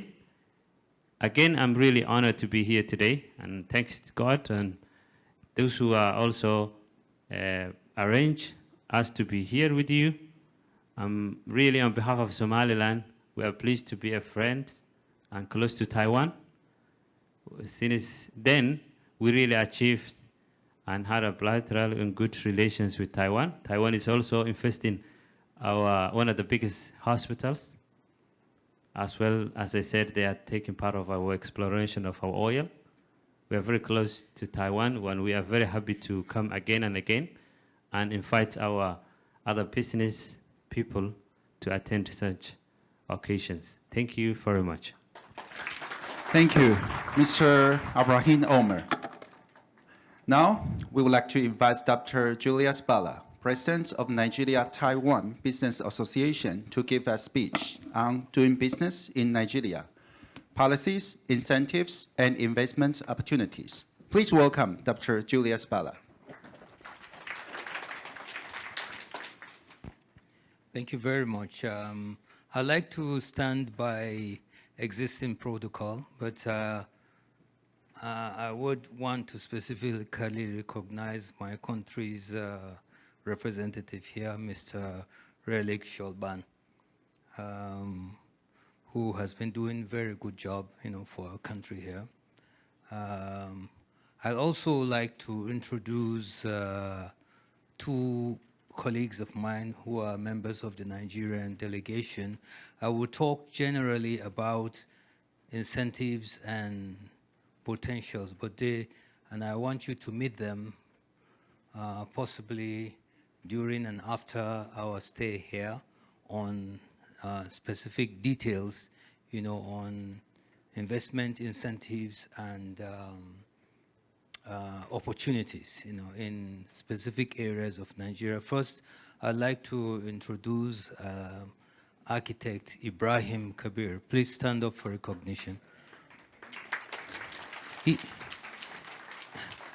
is the president of all Nigeria Farmers Association. So if you want to have detailed discussions on agriculture, incentives and opportunities, please meet him during and after our stay. Be in touch with him. He's a very important person in terms of agriculture in Nigeria. The second colleague I would like to introduce is Dr. Ngozi Omambala. Please stand up for recognition. She is the chairperson for specific business sectors on creative and entertainment group of Lagos Chambers of Commerce and Industry. That is the biggest chamber of commerce in Nigeria. It organizes one of the important trade fairs in Nigeria. I think there will be a trade fair. Is it this month or next month? It's going on right now. It's the biggest trade fair in Nigeria. And every year, Taiwan sends delegation. I think TITRA funds some Taiwanese businessmen to come to the trade fair in Lagos. So, but she's right here, and if you want to discuss business opportunities, especially in general and especially in the creative and entertainment sector, please contact her.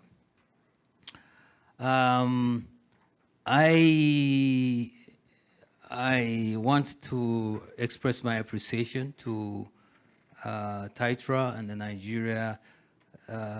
the Taiwan Trade Office in Nigeria for giving me the opportunity to come to Taiwan again. I've been here from 10 years ago, and I've attended this forum about 3 or 4 times. The first time was in 2014. I came here, And immediately, about 4 or 5 of us Nigerians came for this forum. And immediately we came back, we had a discussion with the officials of Nigeria, the Taiwan Trade Office, and agreed that we should have Nigeria-Taiwan Business Association, which is a chamber of commerce between Nigeria and Taiwanese business people.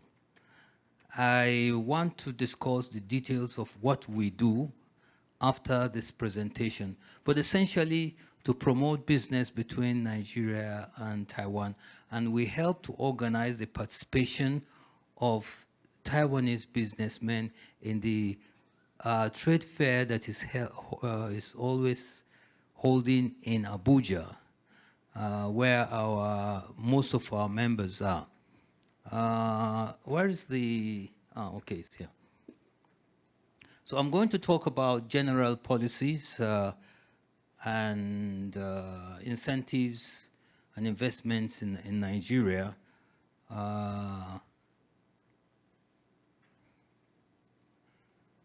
These are some of the basic statistics on the Nigeria as a country. I wouldn't like to talk on this, but I think these slides will be available with TITRA and with ATEF.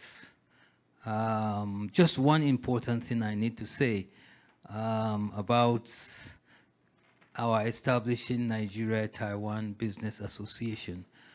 When I came 10 years ago, one gentleman who actually opened my eyes on Taiwan is Dr. Richard Lin.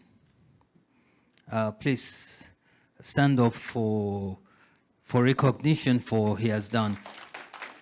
Dr. Richard Lin has done a lot in promoting business between Africa and Taiwan. I think I'm saying something that everybody here knows. When I came to Taiwan, I spent 7 years in Japan. Actually, I did my PhD in economic policy in Keio University in Taiwan, which is the #1 private university, in Japan, Keio University. So I thought Japan is the biggest thing in Asia. I did not know about Taiwan. And it is Mr. Dr. Richard Lin that opened my eyes. My children were schooling in England, and they said they want to do business administration. And when I came here and I saw what is available in Taiwan, I brought my children. One went to Chinese Culture University in Yangmingshan. He did his first degree and master's degree, and he is doing some business and teaching right now. The second child went to Mingchuan Daishi. He also did his first degree and second degree. My third child, my daughter, she also did computer engineering in Taoyuan campus. So I have built a strong relationship with Taiwan over these 10 years. Taiwan has had a huge impact on my life and my family's life, undoubtedly. There's no way I can forget Taiwan. So, indeed, I want to attribute this to Dr. Richard Lin, who, like I told him, he opened my eyes about Taiwan. But this is some basic information about Nigeria, and I would leave that to TITRA, and I'll give a copy of my presentation to our representative in Nigeria, because these are very important information. This is the population of Nigeria. Nigeria has 220 million people, which is the largest market in Africa. There's no way you can say you want to do business in Africa without Nigeria. You can sell make huge profit in Nigeria. Nigeria has had the highest GDP in Africa for quite some time. So this is very important information. If you don't do business in Nigeria, you're not doing business in Africa. Some of the regions, the population of some of the regions in Nigeria are as big as the population of some countries in Africa.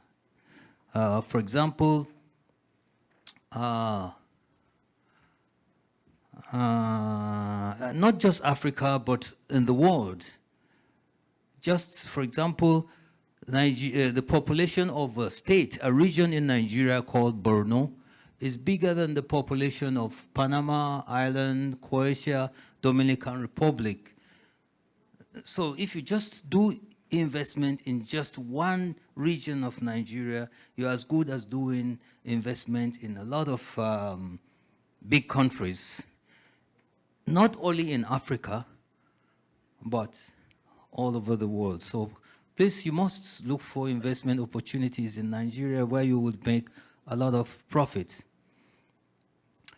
I think I've talked about population, and I want to thank my country's representative because he kind of summarized some of the key presentations I'm doing.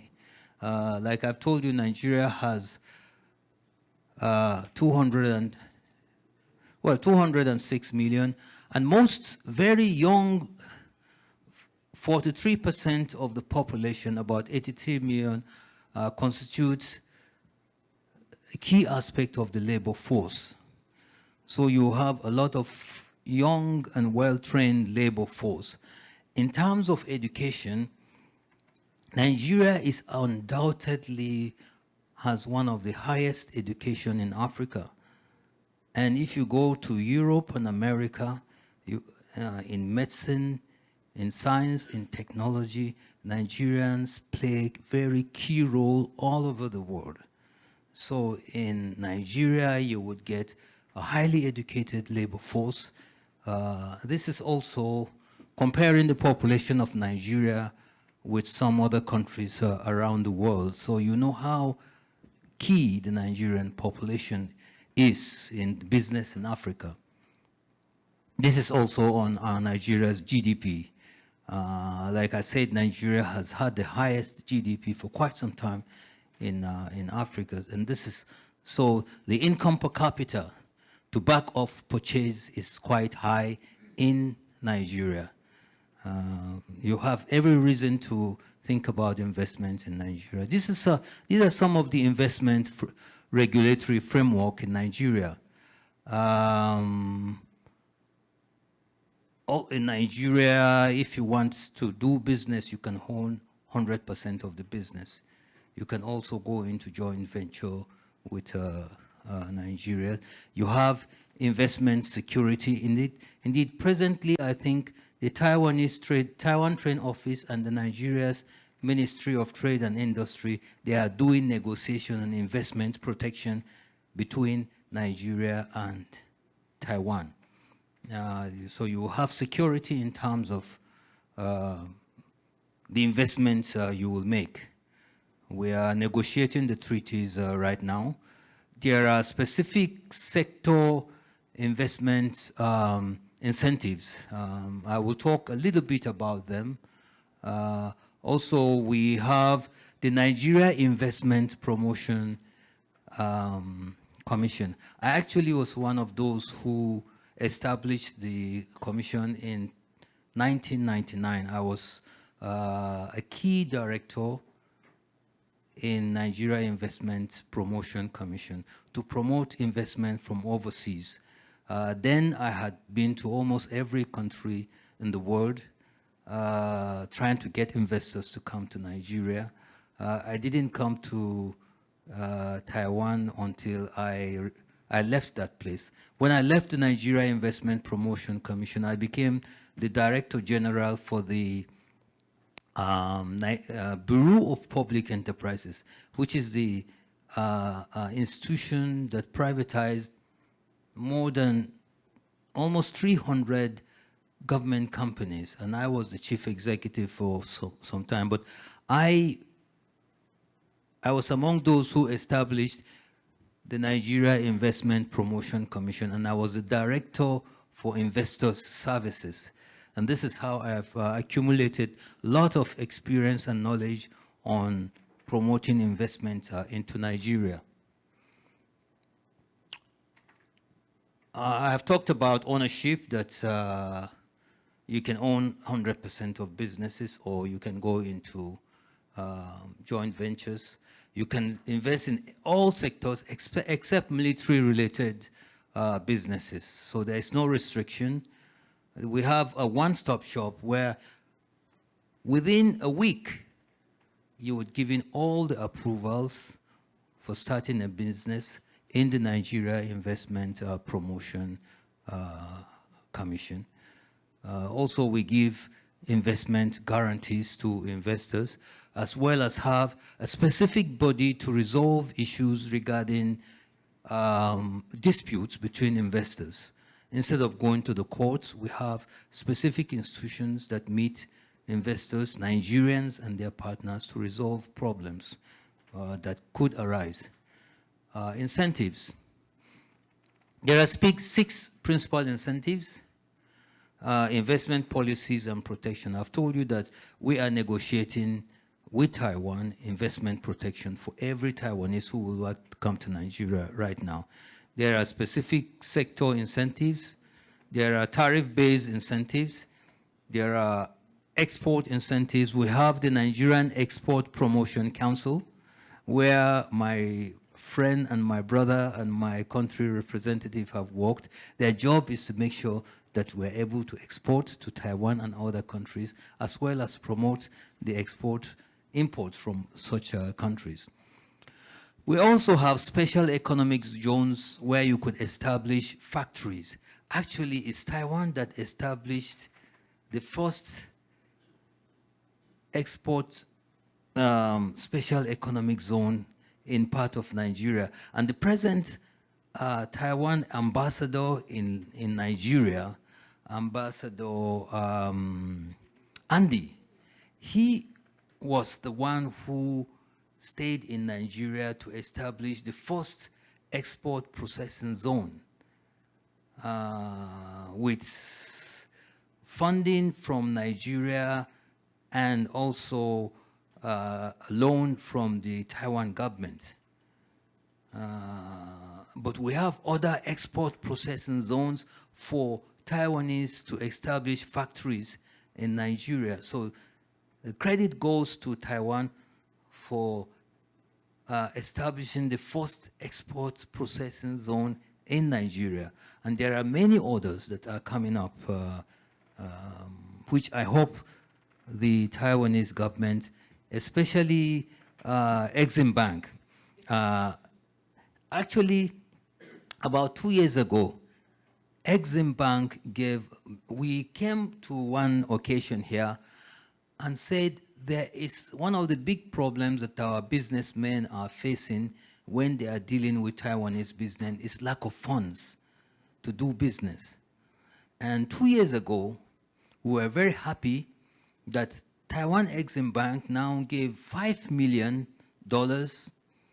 to Nigeria Exim Bank for Nigerians who want to import products from Taiwan with very low interest rate, or I think about 3 or 5 or 3% interest rate, which is helping Nigerians now to import from Taiwan. And I want to speak towards the end. I think the Taiwanese Ministry of Economy I think a lady was here, need to do more to promote exports and investment in Nigeria, and not only Nigeria, all of Africa. I'd like to talk a little bit about it before the end of my presentation. I'm happy that we made a complaint here about 5 or 6 years ago, because I met the president of Taiwan Exim Bank, who was a lady at that time. She was the president. And I talked with her, I said, why can't you provide funds to Nigerians who want to import. And I was very happy this has happened now. So I want to make more demands before the end of my presentation. And I will be pleased that in a year or two, I will see that demand become a reality. All right. There is a pioneer status. If you are going to start a business, for 3 to 5 years, you don't need to pay some tax. This is a pioneer. Also, if you want to do research, you don't need to pay 20% incentive tax credit is given.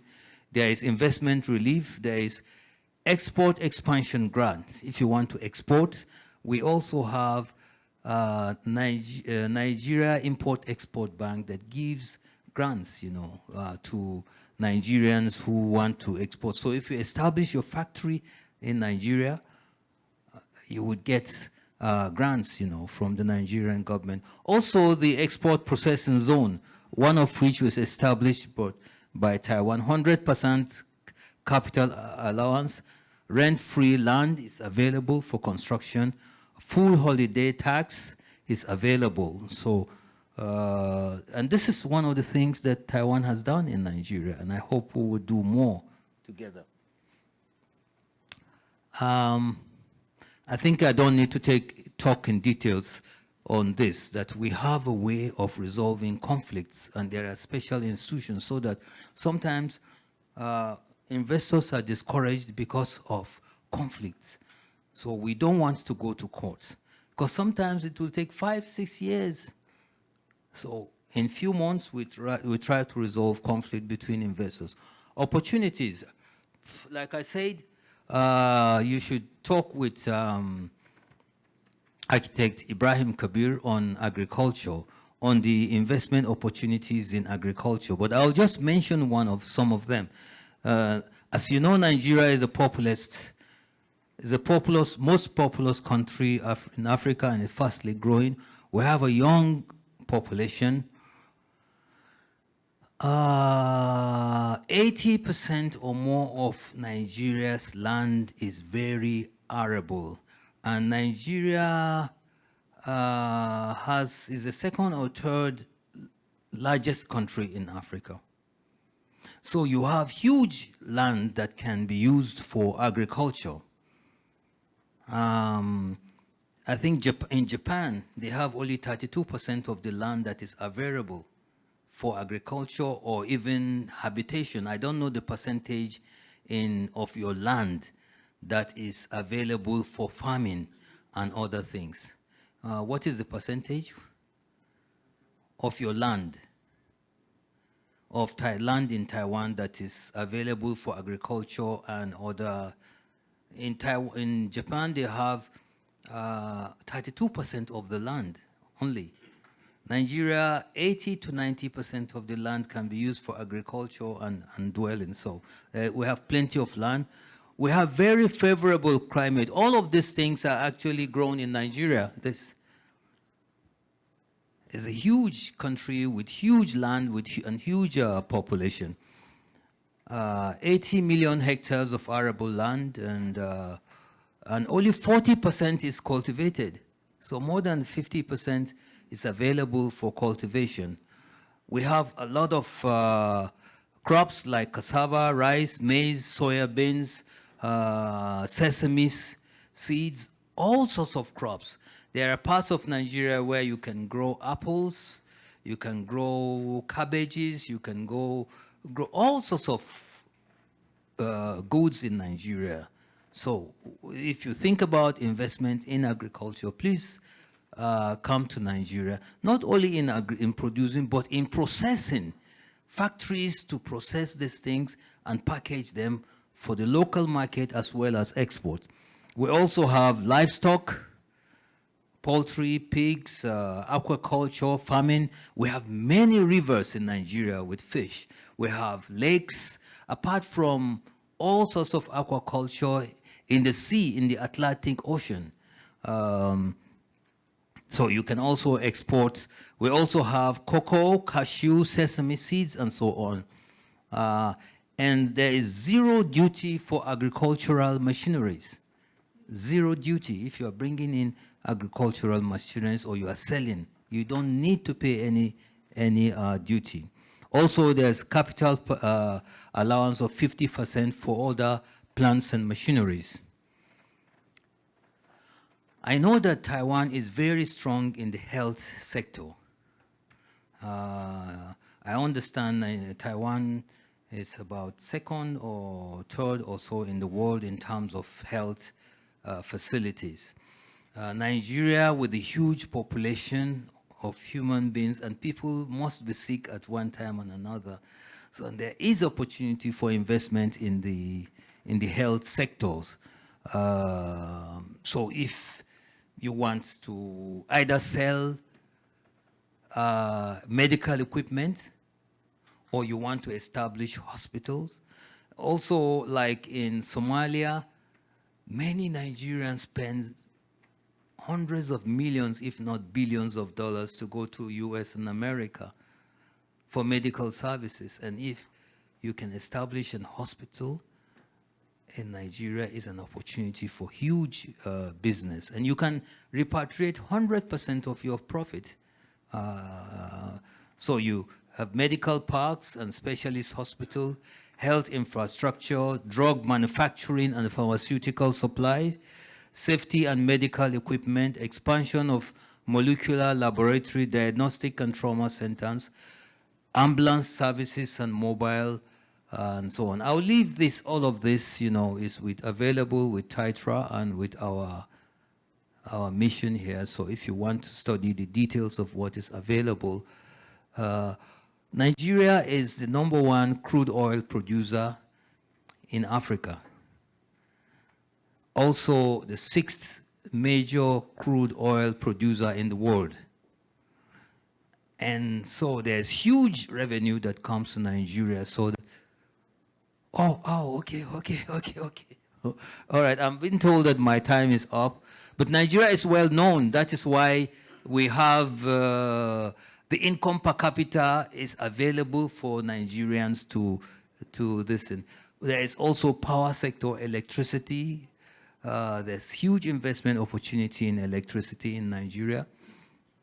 Renewable energies, Taiwan is very strong in renewable energy, solar and the rest. So please come to invest in renewable energy. Information and telecommunication technology is one area where you can invest. So why do you invest in Nigeria? Nigeria is strategically located. The time zone is favorable. It has favorable climate and weather. Most Taiwanese that I know speak English. Actually, one of the reasons why I brought my children here is because they can communicate easily. My children, they all speak Mandarin now. So they've become multilingual. We have a large middle class. We have huge fulfilled demand. I'll leave this also, like I said, and you can go through it. Like I said, you can't say you are doing investment in Africa and you are not in Nigeria. And with this Africa free trade zones, Nigeria is strategically located for you to invest, and you can export to all parts of Africa from Nigeria. Very easy. And some of the big oil companies and multinational companies from Europe and America are in Nigeria. But the last thing I would like to say is somehow there is still no Taiwanese companies investing in Nigeria and Africa. Why? In the last 10 years, companies from mainland Taiwan have moved massively into Africa. Why? Taiwan has become a more developed, a more industrialized country long before Taiwan. If you want to buy any product from Taiwan, the price you get from Chinese company is half or less than half. So many Nigerians go to China. I think Exim Bank and the Ministry of Economy should provide investment and export incentives for Taiwanese companies who want to invest in Africa and Nigeria. What the China Import-Export Bank do, they give Chinese companies a loan to go and invest anywhere in Africa. Sometimes the Chinese companies are not able to pay back the loan. They cancel the loan. Yeah, they cancel the loan, but many, about 80% or more, are successful. In business, there are risks. So I talked with some Taiwanese officials. They say, oh, Taiwan has passed that stage of providing incentives for companies to go out and invest. But you have the biggest advantage that Taiwan has is business. And you must promote all of these people to go and do investment and bring money to Taiwan. So I think that there is need to provide loans to Taiwanese companies who want to go and invest. Because trade, all Taiwanese companies, they just want to sell. There are many companies that are going into Africa and investing now. So you must provide the money, because many of your businessmen, they don't have the capital to go out and invest or sell things. What Japanese and Taiwanese, they sell at a low price so that your people cannot compete. So it is competition, but you need to provide more incentives to Taiwanese companies so that they can do business in Africa, in Nigeria first, then. And so this is what the Nigeria-Taiwan Business Association do.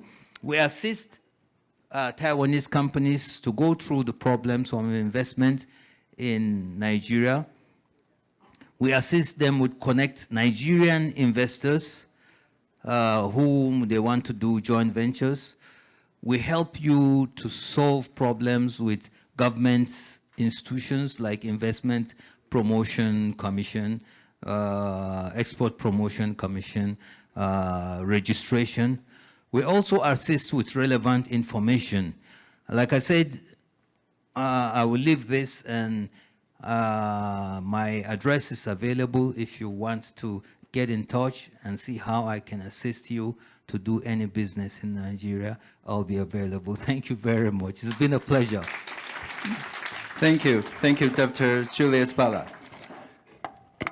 Now, we would like to invite Mr. Angelan Maharaj, President of Ken Energy South Africa Pty Limited, to speak about the topic, Advancing Hydrogen Industrialization, Strategic Partnerships Opportunity between Taiwan and Africa. Please welcome Mr. Angelan Maharaj.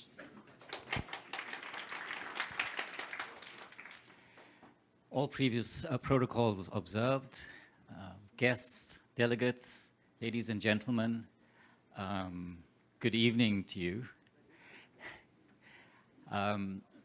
It's most certainly a privilege to participate in the Taiwan Africa Business Forum, and it's an honor to be invited as a speaker.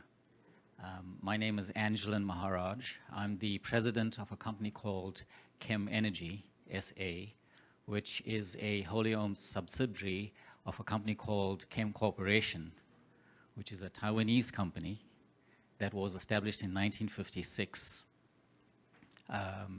and has been listed on the Taipei Stock Exchange since 1994 with a market capitalization of $3 billion. Chem Corporation is a power equipment and energy and engineering company, which is also a global leader in hydrogen and fuel cells.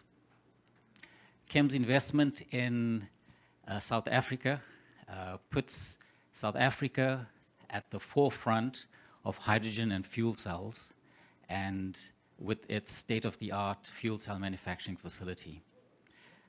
Chem Energy SA has been constructed to produce Chem's latest generation hydrogen fuel cell, which is a power generator for backup power and primary power for telecommunications, as well as community power. This afternoon, I'm here in my capacity as the founder and executive of the Hydrogen Industrialization and Commercialization Association, and I would like to present the opportunity to, for a strategic partnership between Taiwan and Africa through advancing hydrogen industrialization. So HYCA is a nonprofit organization that promotes hydrogen as an energy carrier.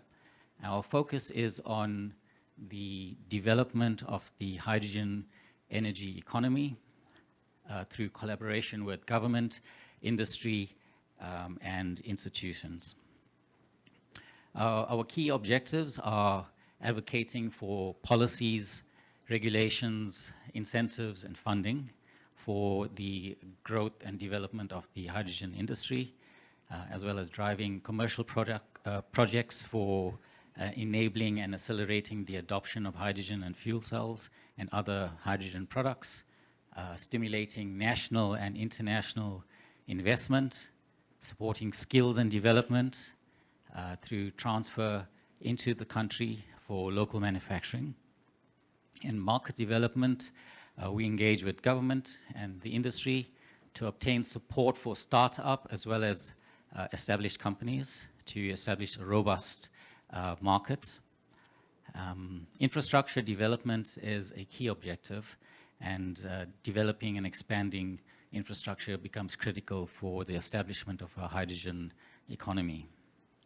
With regard to collaboration and partnerships, we focused on strengthening the collaboration amongst the key stakeholders, including international partners, to share knowledge, resources, and best practices.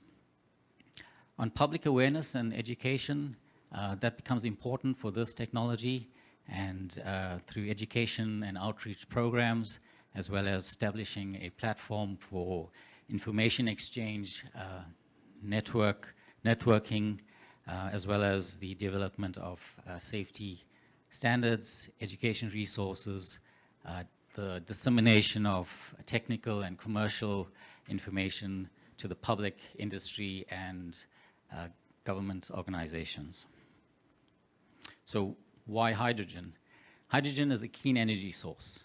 Hydrogen is a clean fuel that when used with, for example, a fuel cell, produces only water as a byproduct at the point of use. So this makes it an attractive option for reducing greenhouse gases and combating climate change. It's also an energy storage for renewable energy, which, as you know, is intermittent. So it allows for excess energy to be produced during peak times, to be stored and used when the energy demand is low or when the generation is low.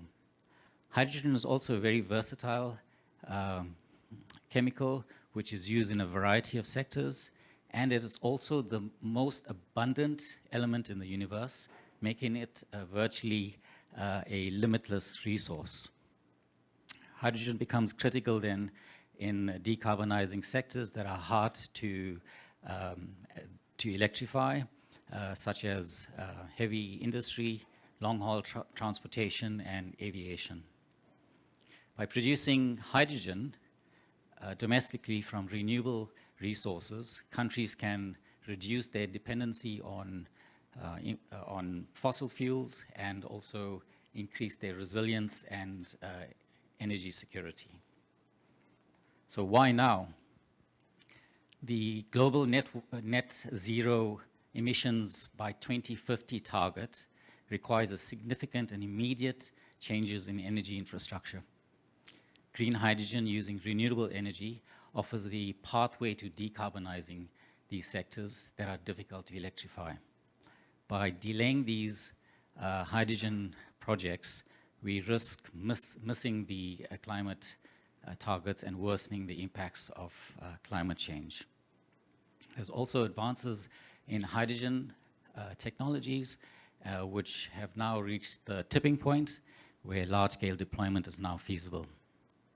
With nations seeking to reduce their reliance on fossil fuels, particularly the oil and gas, hydrogen presents an opportunity for energy security, and countries that invest in countries that are rich in renewable resources can position themselves as future hydrogen exporters, creating energy alliances with these countries and reducing the vulnerabilities tied with traditional market fuels.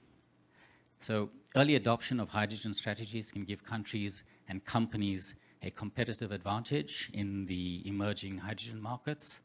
And so those that invest now are better positioned to capture the economic benefits of hydrogen development. From an infrastructure perspective, the development of hydrogen infrastructure takes time, and early action is needed to ensure that these systems are in place when the demand rises. And integrating these hydrogen projects into the energy networks and industries requires a lot of time, and it's critical that we start with these projects now, otherwise we'll delay the energy transition. From a policy and regulation perspective, governments are already starting to introduce their hydrogen-specific policies and frameworks,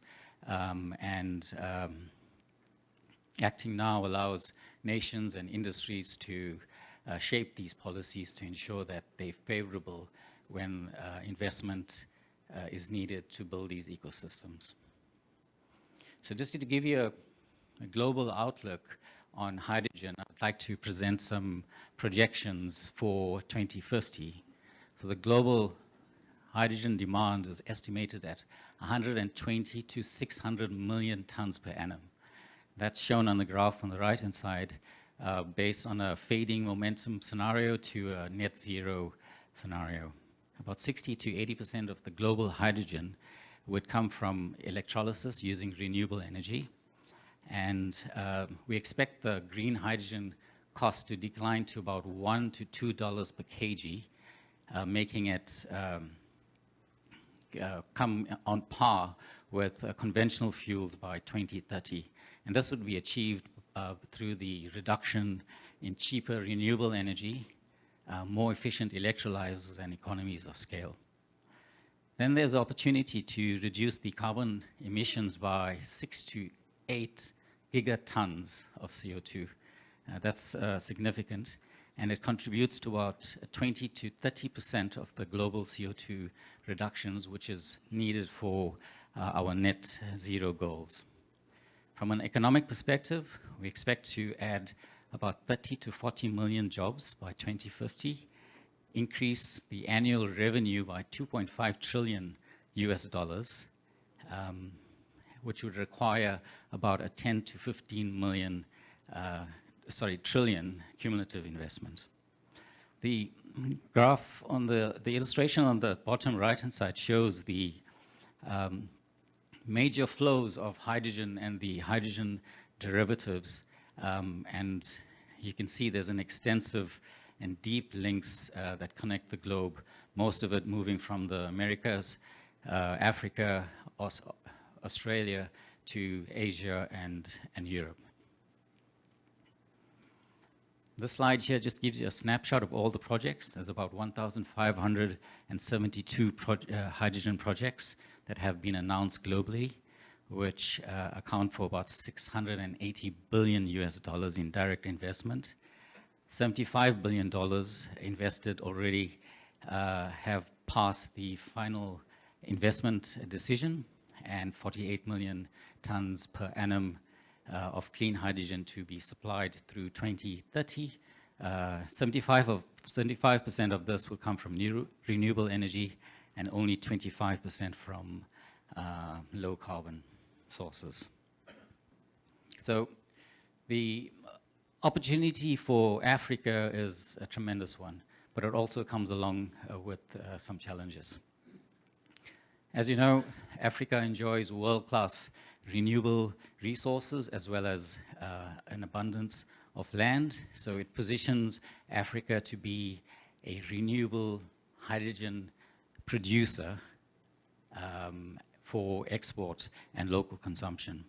Europe and parts of Asia are expected to require significant amounts of hydrogen and its derivatives, and so that creates an opportunity to export into those regions. A capture of 15% of the expected total global traded hydrogen volume could mean renewable production for export could grow from about 1 to 11 million tons per annum. Renewable hydrogen can mobilize about $400 billion in Africa and increase the export value to about 15 billion per annum to 2050, and also create about 13 million jobs in that time frame. So that's quite significant for the continent. The challenges, however, there's higher country level risk and project risk that drive up the financing costs. Projects on the continent in the announced and planning stages correspond to about $50 billion with projects coming online by 2030. But these projects are less mature than the global average. About 5% of the investment volume is at the front-end engineering design and investment stage, and that's compared to about 20% globally, and only 1% is past the final investment decision compared to 7% globally. So several actions are needed to reduce the financing costs and to increase the chance of these projects to be successful. For South Africa, hydrogen is of strategic importance. We have vast amount of renewable energy as well as mineral resources, that's solar, wind, and platinum group metals, which is the key components for the production of hydrogen. And the South African government's focus on hydrogen is key because it's part of the energy transition plans to decarbonize sectors like mining, manufacturing, and transport, and also to position South Africa as a key and leading country for hydrogen exports. The key sectors for South Africa are critical backup and primary stationary power, transport and mobility, energy storage, mining and heavy industry, and, as I mentioned before, export. The opportunity for South Africa is based on a number of factors. So, as I mentioned, it has globally competitive renewable energy. So our solar and wind availability factors are very high compared to emerging leaders such as Chile, Namibia, and Australia, Saudi Arabia, and Morocco.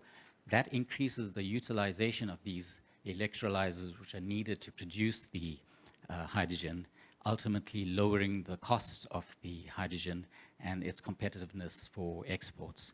Has abundance of land. We can accommodate about 370 gigawatts of wind and 550 gigawatts of solar, which enables large-scale production of green hydrogen.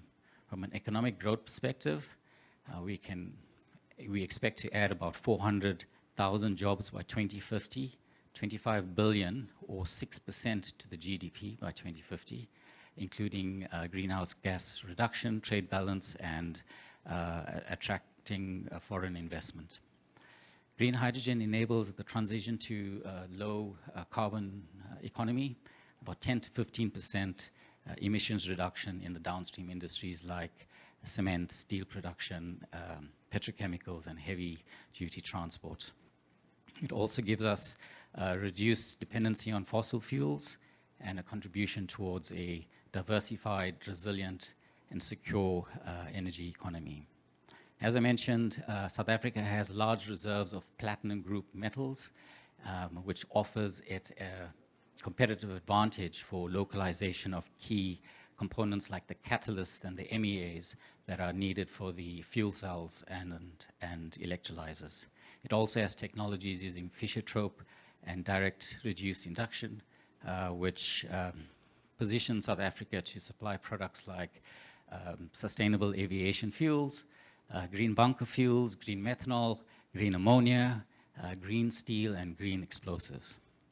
South Africa has a number of trade relations with green hydrogen markets, example, Europe, UK, Japan, South Korea, and the United States. And it also has a very advanced just energy transition plan and partnerships that accompany that plan. But we have a number of challenges. The first challenge is on funding, specifically grant funding. About 10% of the project costs are usually spent in the development phase, and the technology and offtake uncertainty and unclear regulations, as well as project-on-project risk, results in 80% of these projects being cancelled. So what's required is project funding for the early phase development. We currently have secured about $100 million US. Sorry, we require $100 million US, but only about 25 million has been secured. South Africa's cost of capital is higher compared to its peers, and that includes green debt. And that's because of the country sovereign and forex risk factors. So despite its favorable renewable energy load factors, the high financing costs contribute towards it being uncompetitive. So what's really needed is low-cost funding instruments like concessional debt, green bonds, and credit guarantees, as well as favorable policies to make green hydrogen more competitive. From a supply point of view, developers must have access to and collaborate with the original equipment manufacturers. Taiwan is well positioned for that, as you'll see later on in the slides, so that it can produce these key components locally. On a demand side, green hydrogen and its derivatives are nascent with high relative costs. Compared to the gray alternatives, it's about 2 times the cost. As well as the ability to evacuate excess renewable energy. I'll explain this. Renewable energy plants for hydrogen production is usually about 2 to 3 times the electrolyzer capacity. This results in about 20 to 40% of curtailed energy. So without being able to evacuate this curtailed energy into the energy grid, the levelized cost of hydrogen is increased by about 10 to 20%, making it uncompetitive. From a shared infrastructure perspective, we have a limited infrastructure to bring these projects online for export and to evacuate the renewable energy into the grid. We also have inadequate local innovation capacity to secure globally competitive advantage, and as well as skill shortage. From a policy and regulation perspective, specifically wheeling, there is no clear wheeling framework for feeding excess energy from these green hydrogen plants back into the grid to get a fair return. On the export markets, we require one voice for South Africa to make up its official position on export markets. And then fossil fuels are much cheaper than the green options right now, which inhibit the adoption. South Africa has a number of global partners, as I mentioned before. There's a number of funding instruments available. The KfW Development Bank and the Industrial Development Corporation of South Africa has a grant of about 23 million euros supporting catalytic projects in South Africa. The International Partnership Group, which has pledged 8.5 billion for just energy transition implementation plans. The SAH2 Fund, which has targets $1 billion US, and the PTX Development Fund, which is a German Federation Ministry of Economics cooperation and development. There's a number of projects, 2 more slides, in South Africa. Most of them are in the investigation phase, a handful of them in progress, and the only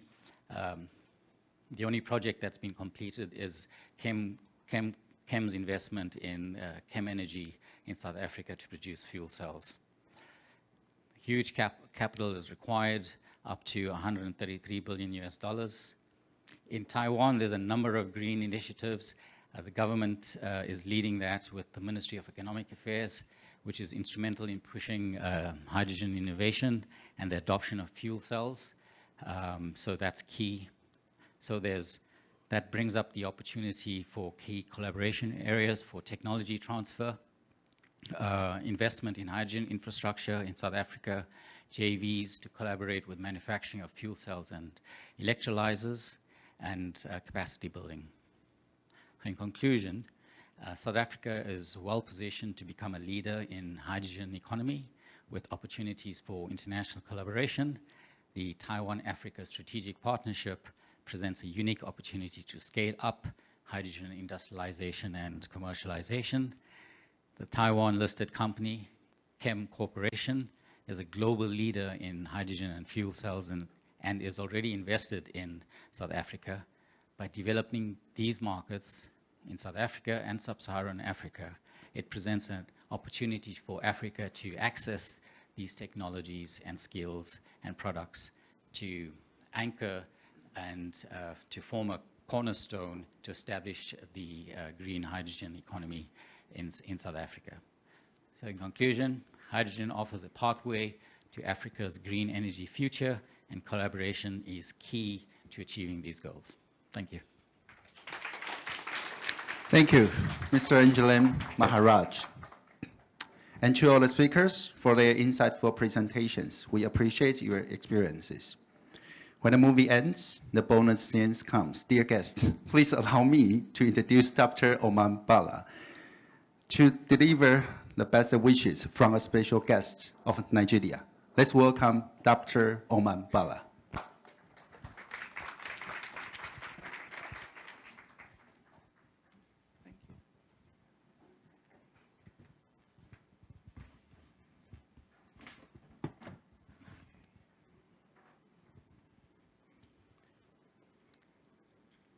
Good afternoon, everybody. It's great to be here. It's an honor and a privilege. My name is Dr. Ngozi Omambala. I am here, first of all, wearing 2 hats. I'm representing the president of the Lagos Chamber of Commerce and Industry of Nigeria. And basically, the chamber is the largest chamber within Nigeria. We cover a sector of 27 trade groups across the economy of Nigeria.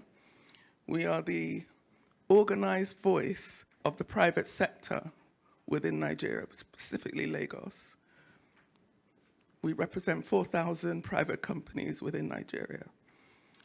The chamber is over 136 years old, so it is also, we also have the ear of the administration in office, so non-partisan, non-political, and it's a very powerful organization.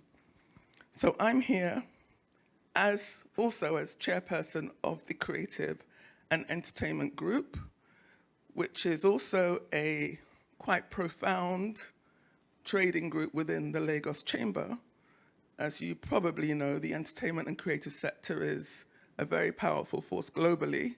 Our Nigerian artists and creators are doing very, very well across the globe. There's nowhere on this planet that you won't be hearing Afrobeats, and I'm looking forward to bringing some Afrobeat artists over to Taiwan, because you need to sample the African culture here.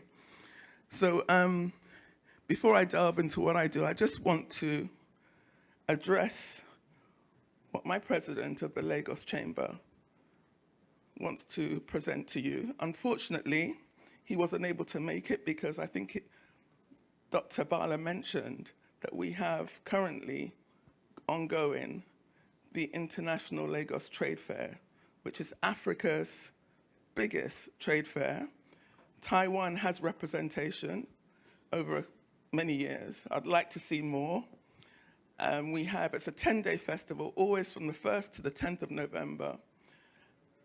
And we have approximately 300,000 visitors that come to the trade fair. So it's a real hub of business activity, great for all sorts of business, and would like to see a bigger Taiwanese delegation for the International Lagos Trade Fair.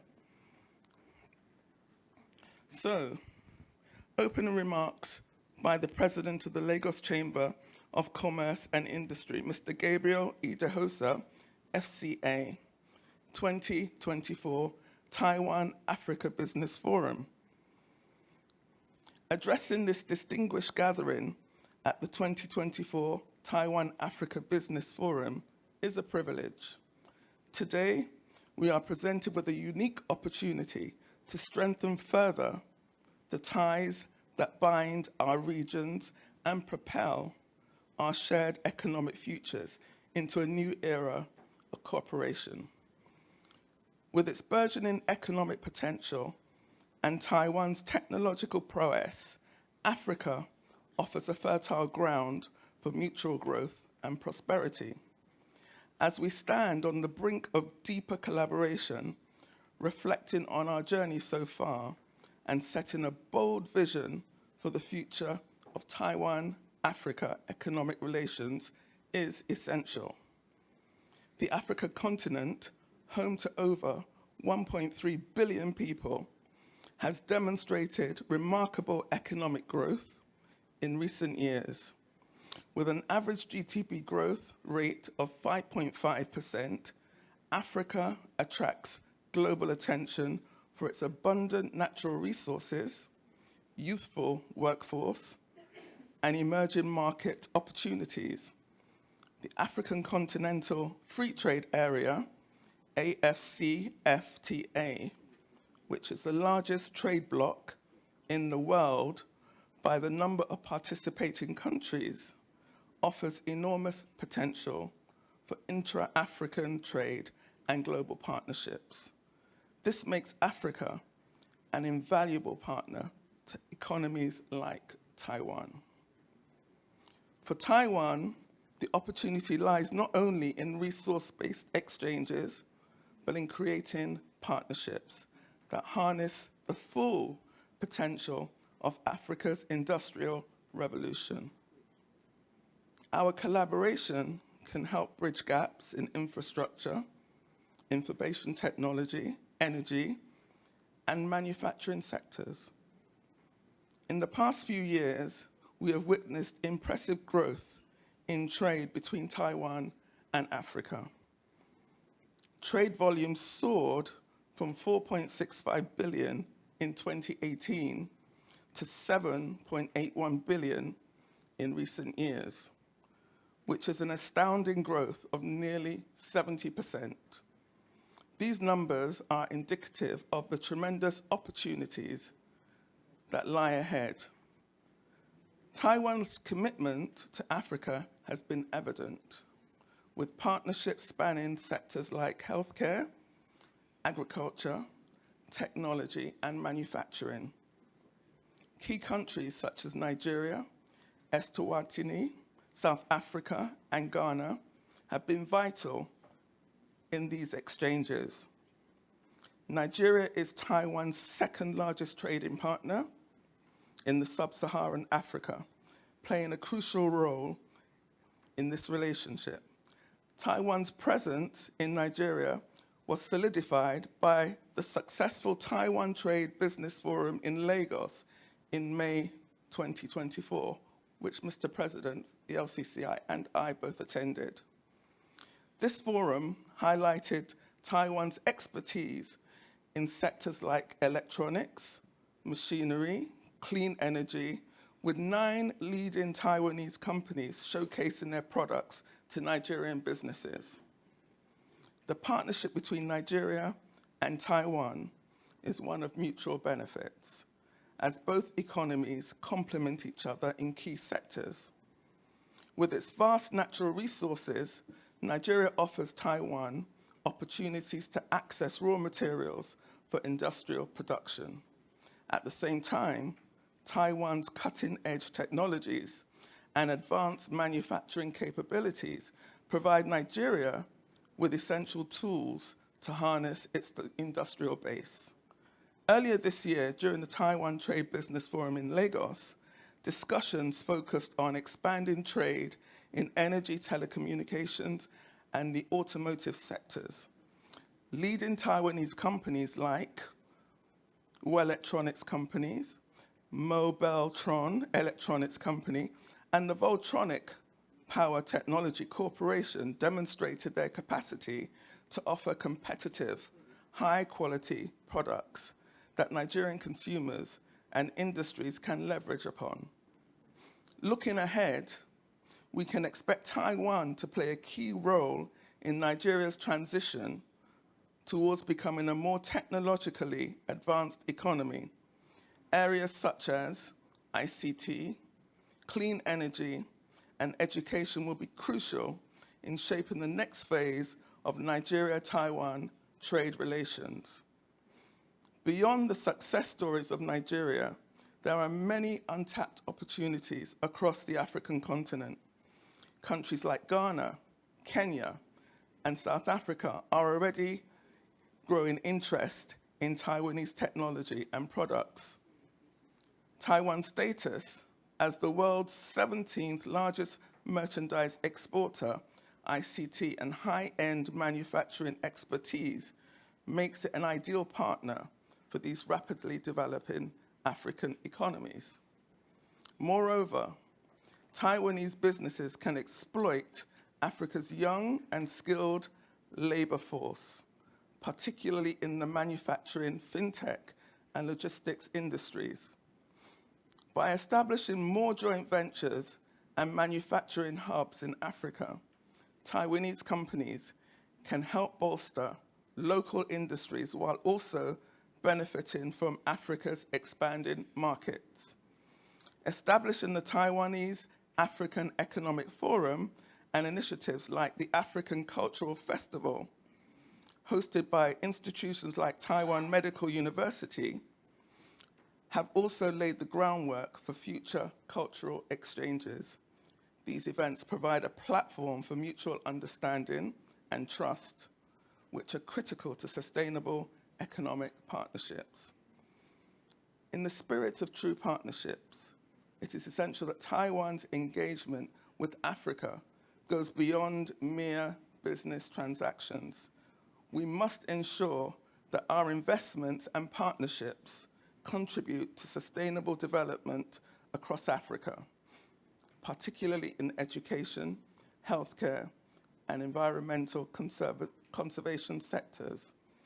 Taiwan's efforts to train 5,000 African women in business and financial management as part of a broader capacity building initiative exemplify the type of collaboration that will strengthen economic ties and foster long-term development on the continent.